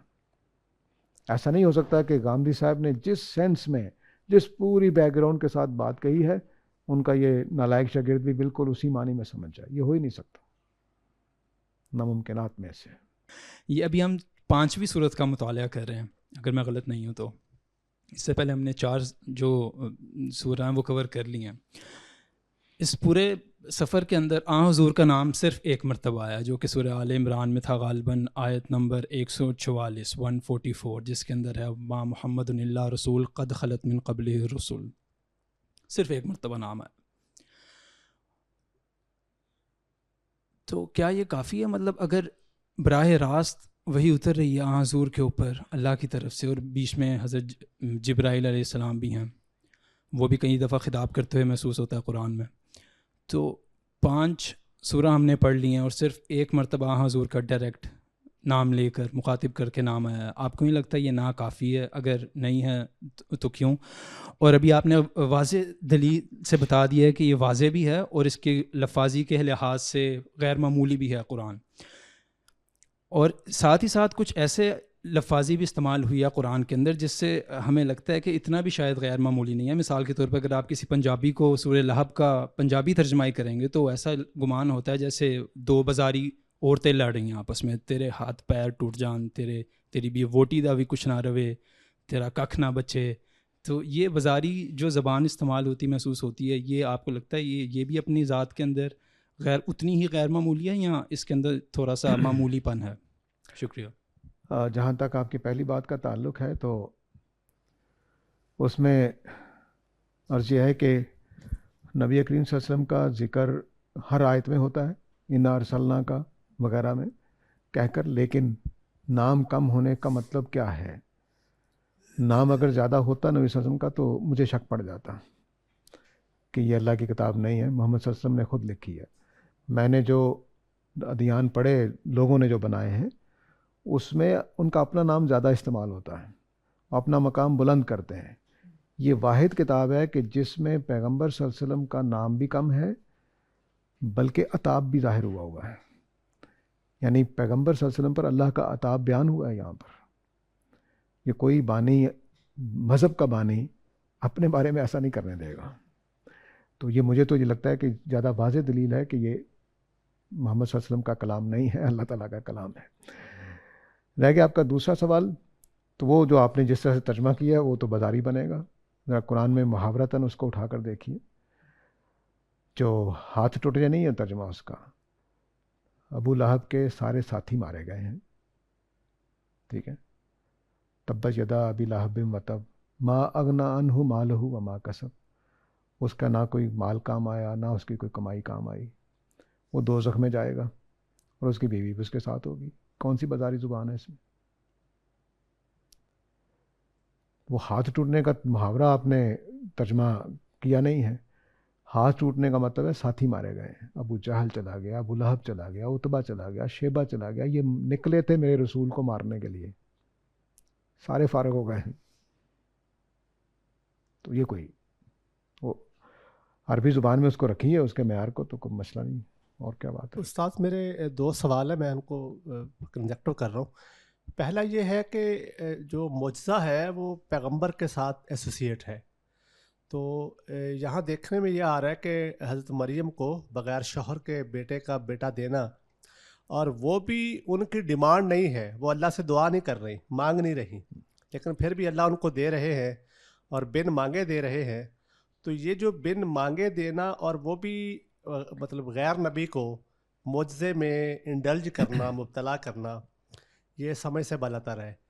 اور دوسرا یہ ہے کہ جب ہو گیا تو اس کے نتیجے میں ظاہر ہے پیغمبر پیدا ہوا، تو جو اللہ کے نبی ہیں ان کو نبوت تو ظاہر ہے وہ 40 سال کے بعد ملے گی، لیکن ان کو اس امتحان میں مبتلا کر دینا کہ وہ بچے بھی ہیں، جوان ہونا ہے، سوسائٹی ہے، اس میں لوگوں کو فیس کرنا ہے، اور پھر وہ ایک دعوت لے کے آنا ہے، وہ دعوت خود متنازع ہو جائے گی جب ان کی اپنی پیدائشی متنازع ہے۔ تو ان ساری چیزوں کی جو کہانی ہے، ان میں جو حکمت ہے کہ غیر نبی کو مبتلا کر دیا گیا اور پھر پیغمبر کو اس کی عفت کو سوالیہ نشان کھڑا کر دیا گیا، یہ تھوڑا سا کلیئر کر دیں۔ اصل میں پہلا جو آپ کی assumption ہے اس کو صرف مکمل کر لیجئے، وہ بالکل ٹھیک ہے کہ معجزات صرف رسولوں کے ساتھ ہوتے ہیں، لیکن رسولوں کے ساتھ کا مطلب کیا ہے اس کو مکمل کر لیجئے۔ وہ رسولوں کے حوالے سے کسی کے بھی ساتھ ہو سکتے ہیں، ماں کے ساتھ، باپ کے ساتھ، اس کے بیٹے کے ساتھ، ٹھیک ہے۔ اب حضرت موسیٰ کے ساتھ دیکھیے، ان کی والدہ کو پوری ہدایت کی گئی ہیں کہ ٹوکری میں ڈال کے دریا کے حوالے کر دو، اور قرآن کے الفاظ ایسے ہیں کہ جیسے براہ راست بات چیت ہو رہی ہے، تو کر دیا ہے۔ پھر اللہ تعالیٰ کہتے ہیں میں نے موسیٰ کے چہرے پر منموہنا پن پیدا کر دیا تاکہ جو دیکھے وہ پیار کرنے کو چاہے۔ تو فرعون جیسا با جبروت آدمی اس کو دیکھ کر رہ نہیں سکا کہ ہاں لے لو بھی، قبول کر لیتے ہیں اس کو، تو فرعون کے اوپر اثر ڈالا اللہ تعالیٰ نے معجزتاً، ٹھیک ہے۔ پھر حضرت یوسف کے زمانے میں فرعون جو بادشاہ ہے، وہ اللہ تعالیٰ اس کو فرعون نہیں کہتے، وہ فرعون تھا بھی نہیں، اس کو جو خواب آ رہے ہیں وہ حضرت یوسف کی رسالت اور مقام دینے کے لیے اس کو استعمال کر رہے ہیں اللہ تعالیٰ، کہ اس کو ایسا عجوبہ سا خواب آیا کہ باقی کسی کو سمجھ نہیں آ رہی، حضرت یوسف سمجھ رہے ہیں۔ ایسا ہی حضرت مریم کے ساتھ ہوا ہے، حضرت مریم اور ان کی والدہ، یعنی حضرت مریم کی والدہ جو ہیں وہ نظر مان رہی ہیں حضرت مریم کے لیے، اور اللہ تعالیٰ کہہ رہے ہیں کہ ٹھیک ہے میں قبول کر رہا ہوں، ٹھیک ہے۔ اس کے بعد حضرت مریم کو قبول کر لیا، حضرت مریم چلی جاتی ہیں حضرت زکریا کے حوالے کر دی جاتی ہیں تربیت کے لیے، وہاں جا کر وہ ایک حجرے میں بند ہیں، تربیت ہو رہی ہے۔ حضرت زکریا جو خود نبی نہیں ہے ہمارے تحقیق کے مطابق، زکریا نبی اور ہیں، حضرت یحییٰ کے والد نبی نہیں ہیں، لیکن فرض کر لیجئے، مان لیجئے کہ وہ بھی نبی ہیں، تو ان کے ہاں بیٹا ہو رہا ہے، وہ بھی معجزتاً نہیں ہوا ہے حقیقت میں دیکھا جائے، حضرت یحییٰ جو ہیں ہاں وہ ڈیمانڈ کر رہے ہیں، لیکن وہ بھی اصل میں حضرت یحییٰ کی ولادت سورہ آل عمران سے معلوم ہوتا ہے، میں اس کو بیان کر چکا ہوں اپنے درس میں، کہ وہ بھی حضرت عیسیٰ کے ثبوت کے لیے ہے، کہ اگر تاکہ سوال پیدا ہونا نا کہ بن باپ کے کیسے پیدا ہوگی، تو اللہ تعالیٰ بتا رہے ہیں کہ وہ بوڑھا باپ، وہ ماں اس کے ہاں بھی ہو گیا، ٹھیک ہے نا۔ اب ادھر آ جائیے، حضرت عیسیٰ کی ولادت کے لیے یہ سارا کھیل ہو رہا ہے، سارا معجزے کا۔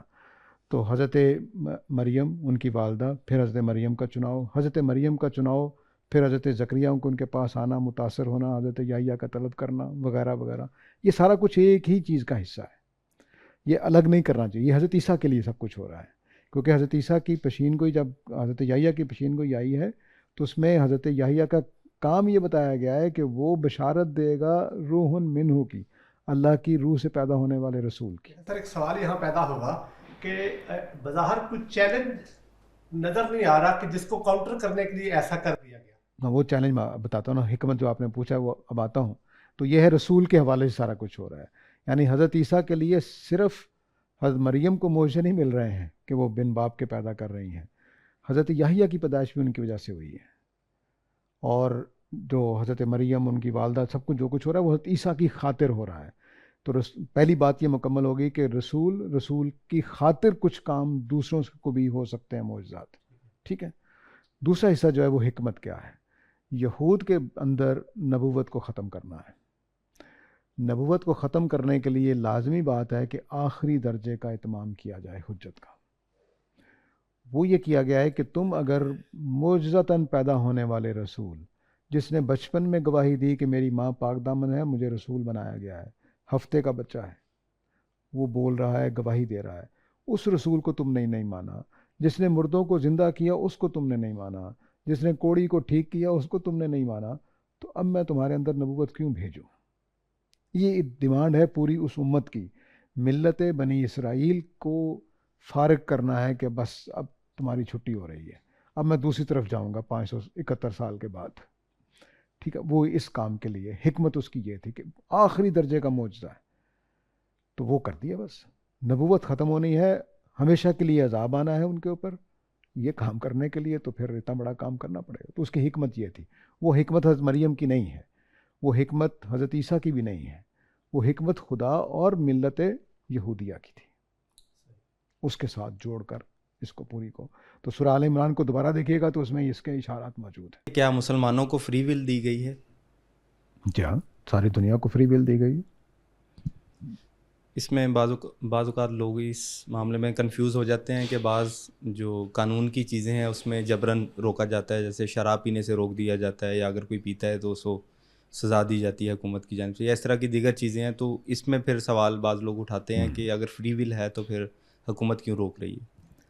دیکھیے, جو فری ول کا مطلب اور ہوتا ہے, اور قوانین اور ضوابط اور اخلاق اس کا دائرہ اور ہوتا ہے. فری ول کا مطلب یہ ہم سمجھتے ہیں, جو زبان کا مستعمل معنی ہے, کہ میں اپنی مرضی کر سکتا ہوں کہ نہیں.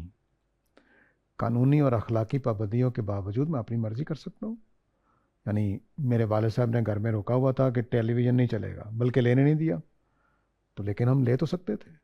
تو فری ول میری تھی, والد نے ایک پابندی لگا رکھی ہے, بس وہ جب تک ہے سو ہے. تو قانون اخلاق کی پابندیاں یہ فری ول کو نہیں روکتی ہیں. ہم اخلاق کی پیروی کرنی ہے کہ نہیں کرنی, اس کی ہمیں اجازت ہوتی ہے. آزاد ہیں ہم سارے کے سارے. تو میں بھی آزاد ہوں, آپ بھی آزاد ہیں کہ شراب پئیں یا نہ پئیں.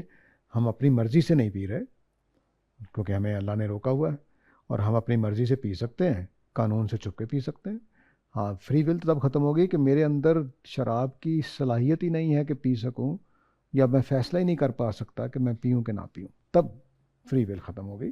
تو میرے پوری آزادی حاصل ہے. ہاں, موجود نہیں ہے تو یہ فری ول تب بھی پابندی نہیں ہوئی کہ شراب کسی علاقے میں موجود ہی نہیں ہے, تب بھی فری ول ہے میرے پاس, میں جا کے دوسرے گاؤں سے جا کر لے آؤں. تو فری ول کا مطلب ہے کہ میں ذاتی طور پر اپنی قابلیت کے اعتبار سے فیصلہ کرتے ہوئے اختیار رکھتا ہوں کہ نہیں رکھتا ہوں. بعض علماء یہ بیان کرتے ہیں کہ قرآن مجید کو سائنس سے نہیں ملانا چاہیے, اس کی تھوڑی وضاحت کر دیجیے. جی, میں بھی اسی بات کا قائل ہوں کہ قرآن مجید سائنس سے ملانے کا مطلب یہ ہے, ہم جو روکنا چاہتے ہیں کہ معیار سائنس کو بنا کر قرآن مجید کو نہیں پرکھنا چاہیے. کیونکہ آج ہماری کچھ آراء ہیں, سائنس ایک جگہ کھڑی ہے, ہم آیتوں کی تفسیر دوسری کر دیتے ہیں, تو پھر سائنس بدل جاتی ہے, تو پھر ہمیں آیتوں کے معنی بدلنے پڑ جاتے ہیں. تو بہتر ہے کہ جو اس کے پرانے قدیم زمان میں عربی میں اس کے معنی ہیں وہی سمجھائے جائیں. جو سائنسی باتیں ہیں وہ الگ سے سمجھ آ جائیں گی, جب آ جائیں گی تو آ جائیں گی, نہیں آتی تو نہ صحیح. قرآن مجید کو سائنس سے انڈیپینڈنٹ رکھ کر سمجھنا اور غور کرنا چاہیے. تو کیونکہ وہ انسانی علم ہے, اس میں ابھی ہمارے سر سید سے لے کر آج تک ترجمے اور تفسیریں اٹھا کر دیکھ لیے, یہ 100-150 سال کی گیم ہے ساری, تو 100-200 سال کر لیجئے. ان 200 سالوں میں مثلاً سر سید صاحب نے حضرت عیسیٰ کو بن باپ کے ماننے سے انکار کیا, کیونکہ اس زمانے میں سائنس یہ کہہ رہی تھی کہ ماں باپ کے بغیر پیدا نہیں ہو سکتا. آج سائنس یہاں پہنچ گئی کہ کلوننگ بھی ہو رہی ہے. ٹھیک ہے, ایک ہی آپ کا جو سٹیم سیل ہوتا ہے اس کے ذریعے سے آپ پتہ نہیں کیا کچھ بنا سکتے ہیں. تو کوئی مسئلہ نہیں, باپ کی ضرورت ہی نہیں ہے. یعنی اگر آپ کسی انسان کا کوئی اس طرح کا گرویبل سیل جو ہے وہ کسی رحم مادر میں رکھ دیں تو بس کافی ہے, وہ پرورش پا جائے گا. اب جو سیروگیٹ مدر ہے اس میں ایک جوڑے کا وہ لے کر زائگوٹ اس کے اندر رکھ دیتے ہیں, وہ اولاد پیدا کر دیتی ہے. سر سید کے زمانے میں نہیں تھی, تو ہم نے اتنے بڑی بات کا انکار کیا, اب وہ خود کئی چیزوں سے ثابت ہو رہی ہے. تو اس لیے میرے خیال میں سائنس کو معیار بنا کر جب کام کریں گے تو کام خراب ہے. قرآن مجید کو الگ سے سمجھتے رہیے, سائنس الگ ہے. جہاں کوئی اس طرح کا سوال پیدا ہو کہ قرآن کی بات سائنس سے ٹکرا رہی ہے تو اس میں دو موٹے اصول ہیں. قرآن کو جا کر دیکھیے کہ وہ کہہ کیا رہا ہے. میرے ساتھ یہ بار بار ہوا ہے کہ سامنے کسی نے سوال پیش کیا کہ قرآن مجید کی یہ بات سائنس سے ٹکرا رہی ہے, تو قرآن کو کھول کر دیکھتے ہیں تو بات ہی نہیں ہوتی, بعض اوقات بالکل اور بات ہوتی ہے. وہ جو عام سمجھ کی بات ہوتی ہے یا کسی ٹرانسلیشن کی بات ہوتی ہے وہ ٹکرا رہی ہوتی ہے. عام طور سے یہی ہے. ایک ویب سائٹ پوری موجود ہے جس میں 1000 سے زیادہ قرآن کی غلطیاں بتائی گئی ہیں. ان سب میں, سب کے اندر یعنی 100% مقامات پہ انگریزی ٹرانسلیشن کا مسئلہ ہے. انگریزی ٹرانسلیشن میں بات اس طرح سے بیان ہو گئی ہے کہ اس کو ایک غلط معنی دیے جا سکتے ہیں. قرآن میں وہ بات ہی نہیں تھی. ٹھیک ہے, تو اس طرح سے بہت سارے مقامات پہ یہی ہوتا ہے. میری مشہور مثال ہے اس میں, آپ دیکھیے کہ مولانا اصلاحی, استاد گرامی دونوں نے تفسیر وہی کی ہے جو پرانے لوگ کر رہے ہیں. ترجمہ سارے ٹھیک کر رہے ہیں, صدیوں سے ترجمہ ٹھیک ہو رہا ہے. وہ شاہ عبد اللہ سے لے کر جو ترجمے ہو رہے ہیں, تفسیریں ہو رہی ہیں, سب ٹھیک کر رہے ہیں. لیکن تفسیر میں ایک بات بیان کرتے ہیں کہ 5 چیزیں اللہ کے سوا کوئی نہیں جانتا. اور قرآن مجید کے الفاظ دیکھیے کہ کیا ہیں کہ اللہ تعالیٰ بارش نازل کرتے ہیں. یہ نہیں کہا کہ کوئی نہیں جانتا بارش کب ہوگی. دوسری بات بیان کی کہ رحم مادر میں کہ اللہ جانتا ہے جو کچھ رحم مادر میں ہے. یہ نہیں کہا کہ کوئی نہیں جانتا. یہ کہا ہے کہ کوئی نہیں جانتا کہ کل کیا کیا کمائے گا. یہ کہ کون کس زمین میں جا کر مرے گا, یہ نہیں جانتا. تو ان دو باتوں کے بارے میں کہا ہی نہیں ہے. تو قرآن مجید کے الفاظ کا چناؤ معجزانہ ہوتا ہے اکثر مقامات میں, میں نے دیکھا ہے. البتہ کچھ چیزیں ایسی ہیں جو قرآن مجید کے زمانے میں جب قرآن نازل ہو رہا تھا اس وقت سائنسی الفاظ موجود نہیں تھے.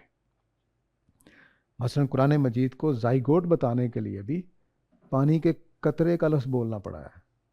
نطفۃ امشاج, ملا جلا پانی کا قطرہ, لفظ بولنا پڑا اس کو.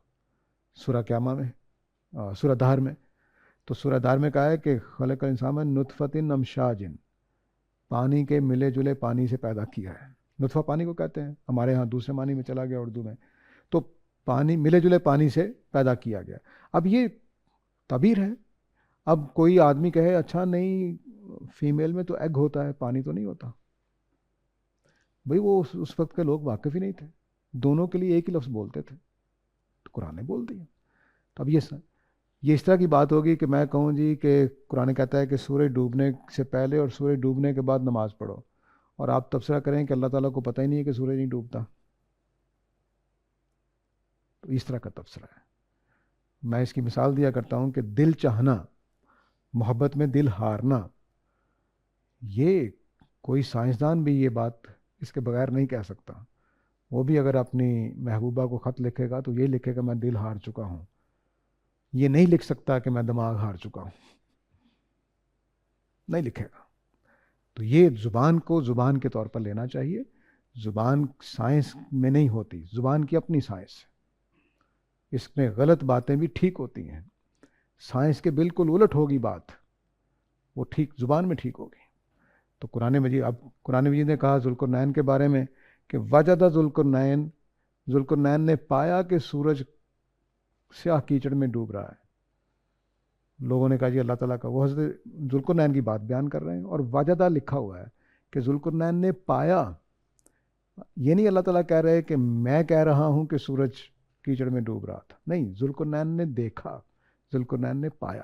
تو کلام کو کئی موقعوں پر جا کر میں نے جب دیکھتا ہوں تو قرآن مجید بالکل ایسی بات سامنے رکھ دیتا ہے کہ آدمی کہتا ہے کیا بات ہے, اس پہ سائنس کا اعتراض ہوتا ہی نہیں. دنیا میں جو میاں بیوی ہوتے ہیں, کیا جنت میں بھی ان کا یہی رشتہ اسی طرح قائم رہے گا؟ اور اگر کسی کی دنیا میں 2 شادیاں ہوتی ہیں تو جنت میں پھر اس کا کیا رشتہ ہوگا اور کس کے ساتھ ہوگا؟ امور متشابہات سے متعلق ہے, قیامت ہی کو پتہ چلے گا. سادہ اصولی بات یہ ہے کہ وہ میاں جو اپنی بیوی کے ساتھ رہنا چاہے اور اس کی بیوی بھی اس کے ساتھ رہنا چاہے, ان کو اکٹھا کیا جائے گا, ورنہ دونوں کی پسند کے مطابق الگ الگ بھی کیا جا سکتا ہے. تو وہاں جنت ہے, سزا کی جگہ نہیں ہے. دونوں کو اپنی اپنی پسند کے لحاظ سے ہنسنے کی بات نہیں ہے. تو اصل میں یہ کسی فریق کے لیے بھی سزا ہوگی کہ آپ ایک کو ایسی عورت کو ایک ایسے مرد کے ساتھ باندھ دیں جس کے ساتھ وہ نہیں بننا چاہتی، تو یہ ناانصافی ہوگی. تو وہاں آپ کی تمنا کے مطابق، ما تشتہی انفسکم کے مطابق وہاں آپ کے ساتھی بنیں گے. تو وہ آپ جس کے ساتھ رہنا چاہیں گے وہی رہے گا. جو بیوی اپنے شوہر کے ساتھ نہیں رہنا چاہے گی، جو شوہر اپنی بیوی کے ساتھ نہیں رہنا چاہے گی، وہ معاملہ الگ ہوگا. ہاں البتہ اتنی بات یاد رکھیے کہ وہاں جا کے ہوتا آپ کی رائے تبدیل ہو جائے کہ یہی ٹھیک ہے، تو اس کا کچھ پتہ نہیں. ڈاکٹر رضوی صاحب کا سوال ہے کہ سورہ مدثر کی آیت نمبر 31 کو ذرا واضح کر دیجیے. سورہ مدثر کی آیت 31. اچھا، یہ جو ہے بات یہ ہے کہ آیت نمبر 30 میں کہا گیا تھا کہ میں نے، اللہ تعالیٰ فرما رہے ہیں کہ ہم نے دوزخ پر 19 فرشتے نگران مقرر کیے ہیں. یہ آیت نمبر 30 میں بتایا تھا. اور پھر بتایا کہ ہم نے جو یہ مقرر کیے ہیں دوزخ کے فرشتے مقرر کیے ہیں، تو وہ صرف فرشتے ہی مقرر کیے ہیں، انسان نہیں ہیں وہ. اور ہم نے ان کی جو گنتی رکھی ہے 19، تو اس لیے رکھی ہے کہ کافروں کے لیے اس میں آزمائش کا پہلو ہے، اور اہل کتاب کے لیے اور ایمان والوں کے لیے اس میں یقین اور ایمان کے بڑھانے کا پہلو ہے. اور اس لیے بھی کہ جو شک و شبہ میں پڑے ہوئے اہل کتاب، ان کا شک و شبہ بھی دور ہو، کیونکہ ان کی بھی اطلاعات یہی ہوں گی. تو قرآن مجید اسی بات کی تائید کر رہا ہے. اور پھر یہ فرمایا کہ جن کے دلوں میں مرض ہے اور کافر ہیں. جن کے دلوں میں مرض ہے یہ منافقین ہیں، اور کافر جو انکار کر رہے ہیں قرآن مجید کا، وہ دونوں کہیں گے کہ اللہ تعالیٰ اس طرح کی باتیں کیوں کرتے ہیں کہ فرشتے اتنے ہیں اتنے نہیں ہیں. تو فرمایا کہ کذالک یضل اللہ من یشاء و یہدی من یشاء. اس طرح کی باتوں کرنے سے ہی اللہ تعالیٰ وہ امتحان کی ایک فضا پیدا کرتے ہیں، جس کے بعد پھر ٹیڑھے دل والے کافر لوگ یا جو جن کے دلوں میں مرض ہوتا ہے وہ گمراہ ہو جاتے ہیں، اور جو باتوں کو سمجھنے والے، غور کرنے والے ہوتے ہیں، وہ ہدایت پا لیتے ہیں. رہ گیا یہ کہ یہ نہ سمجھو کہ اللہ کے پاس صرف 19 ہی فرشتے ہیں. نہیں، لشکر اللہ کے اللہ ہی جانتے ہیں، وہ کوئی اور نہیں جانتا. یہ تو صرف یاد دہانی کے لیے بات کی جا رہی ہے. تو یہ پوری آیت ہے. موجودہ دور میں بہت سے لوگ جو دنیاوی تعلیم حاصل کرتے ہیں، یا بہت سے ایسے لوگ جو مذہبی تعلیم بھی حاصل کرتے ہیں، ان کا زیادہ رجحان یا مقصد یہ ہوتا ہے کہ دنیاوی عیش و عشرت حاصل کر سکیں. تو اس رویے کی کیا وجہ ہے؟ اصل میں جو اس وقت کیپٹلزم اور کیپٹلزم سے پہلے اور کیپٹلزم کے بعد یہ جو ہمارا ذہنی شعور ڈیولپ ہوا ہے وہ مادیت کا شعور ہے. تو مادیت کا جو یہ شعور ڈیولپ ہوا ہے، اسی وجہ سے الحاد بھی پیدا ہوا ہے، اسی کی کوکھ سے کہ ہم مادیت ہی کو دلیل سمجھتے ہیں، مادیت ہی کو سب کچھ سمجھتے ہیں. تو اسی نے ہمارا یہ ذہن بنایا ہے. ہمارے پرانے لوگ ایسے نہیں تھے کہ وہ ہر کام دنیا کی عیش و عشرت کے لیے کریں یا دنیا کمانے کے لیے کرتے تھے. میں نے غالب کے جو کاتب تھا اس کا واقعہ کسی جگہ پڑھا کہ غالب نے اپنا جو دیوان تھا وہ کتابت کروایا. تو کاتب جب پیسے لینے آیا ہے تو اس نے دیوان کتابت شدہ دیا، تو غالب نے غالباً 12 آنے دیے یا کیا اس طرح کا کوئی پیسے دیے. تو اس نے کچھ پیسے واپس کیے غالب کو کہ یہ نہیں، یہ زیادہ ہیں. یعنی مزدوری واپس کر رہا ہے کہ یہ زیادہ ہیں. تو یہ ہماری قوم ایسی تھی ایک زمانے میں کہ وہ حلال حرام کا دھیان رکھتی تھی. وہ یہ خیال کرتی تھی نہیں میری مزدوری اتنی بنتی ہے. اس کا خیال تھا کہ 2 آنے ہیں، غالب نے خوشی میں 12 آنے دے دیے، 10 آنے زیادہ ہیں فرض کر لیے، تو وہ 10 آنے واپس کر رہا تھا کہ نہیں یہ میری مزدوری یہ نہیں بنتی ہے. اب ہماری 2 آنے مزدوری ہوتی ہے اور ہم 12 آنے کہتے ہیں اور کوشش کرتے ہیں کہ 16 آنے لے جائیں پورے اس کے پاس.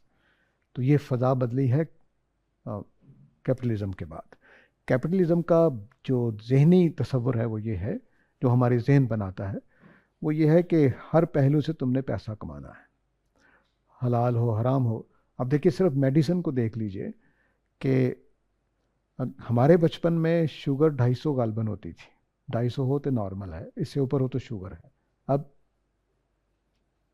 100 غالباً 5 ہے یا کچھ اس طرح. کیوں؟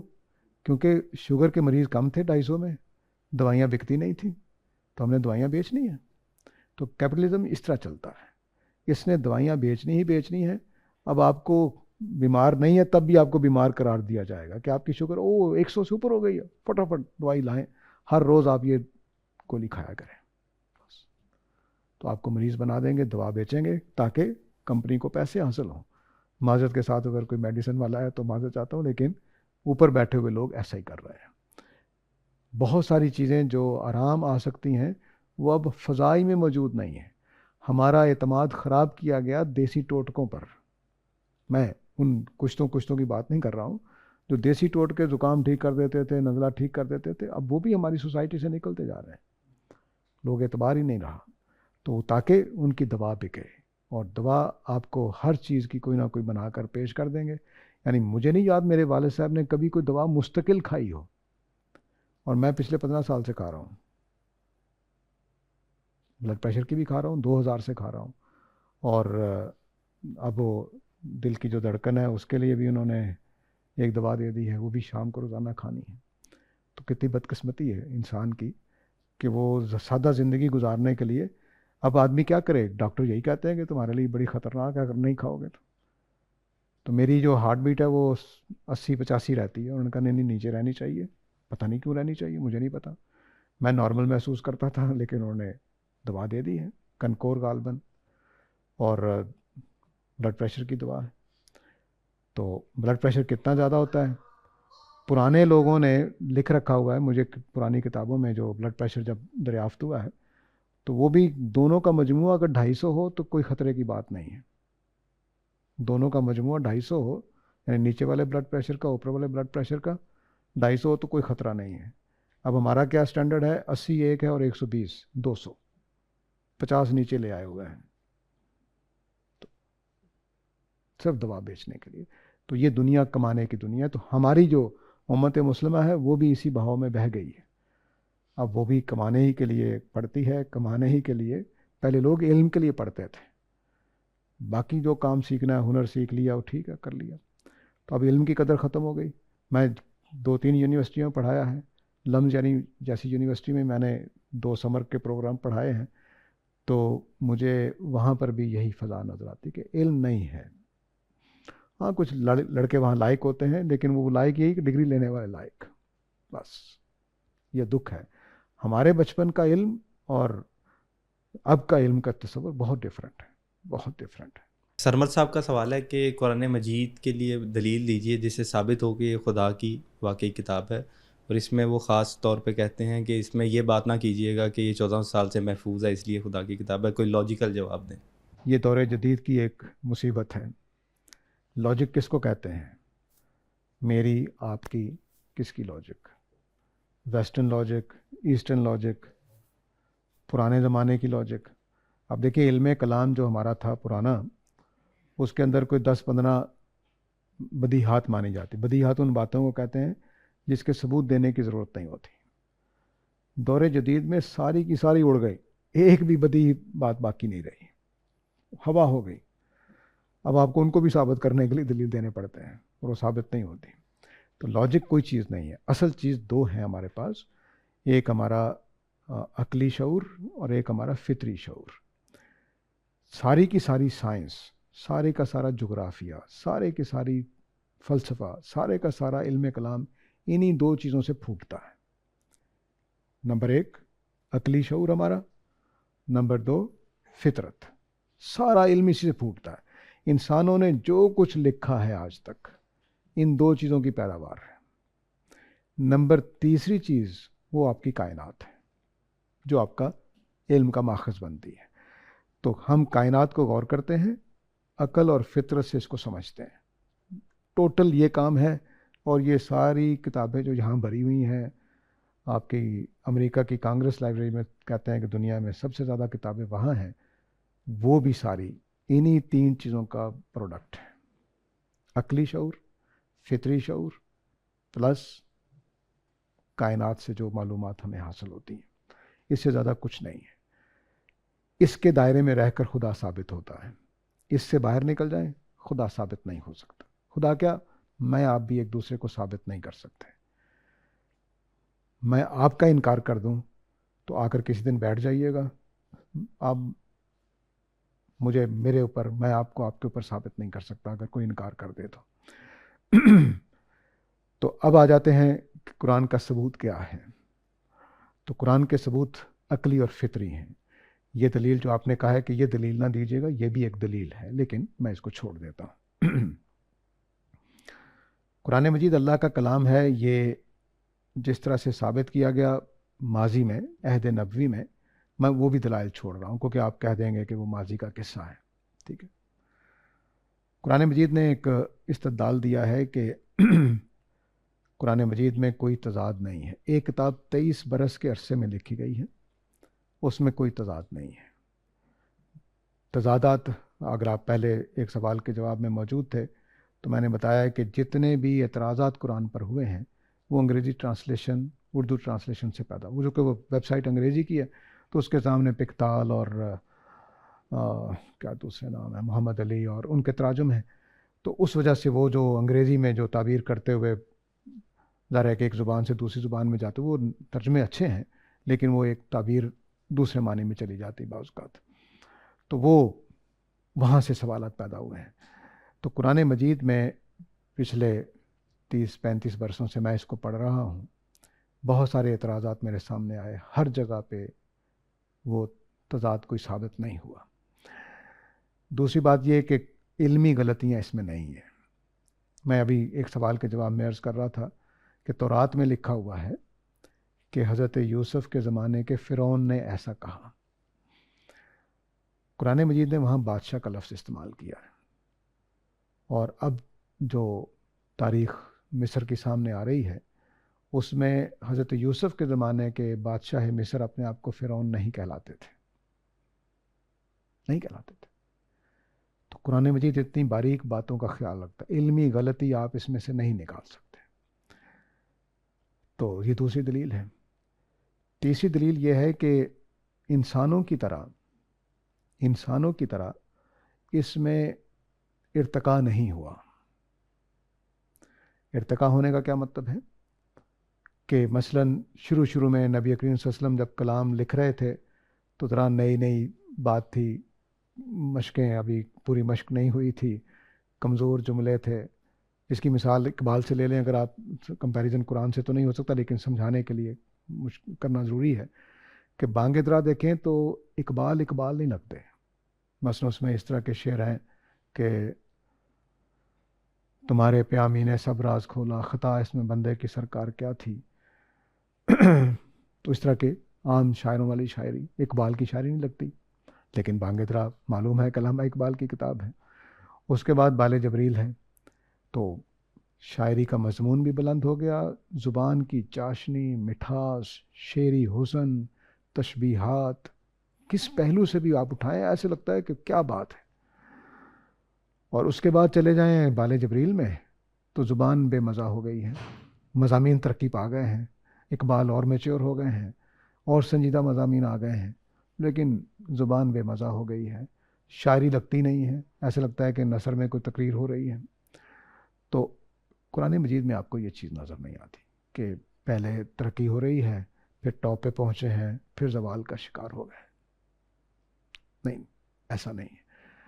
آپ کو زبان کی چاشنی دیکھنی ہو تو ایک ہی معیار کی 23 سالوں میں نظر آتی ہے، آپ کو مضامین کی بلندی دیکھنی ہو تو 23 سالوں میں ایک ہی چیز نظر آتی ہے، حیرت انگیز ہے۔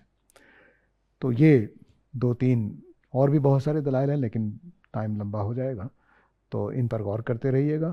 اور یہ بات بھی معجزانہ ہے کہ یہ محفوظ چلا آ رہا ہے، یہ بھی چھوٹی بات نہیں ہے، لیکن میں بھی اس کو دلائل میں شامل نہیں کرتا، لیکن یہ بھی ایک دلیل ہے، اس کو اگنور نہیں کرنا چاہیے۔ تو یہ چند موٹی چیزیں ہیں، اور باقی جو مزید پہلو ہیں وہ کسی وقت انشاءاللہ توفیق رہی تو اب نماز کا ٹائم ہو گیا ہے تو ہم نماز پڑھتے ہیں۔ وآخر دعوانا الحمدللہ رب العالمین۔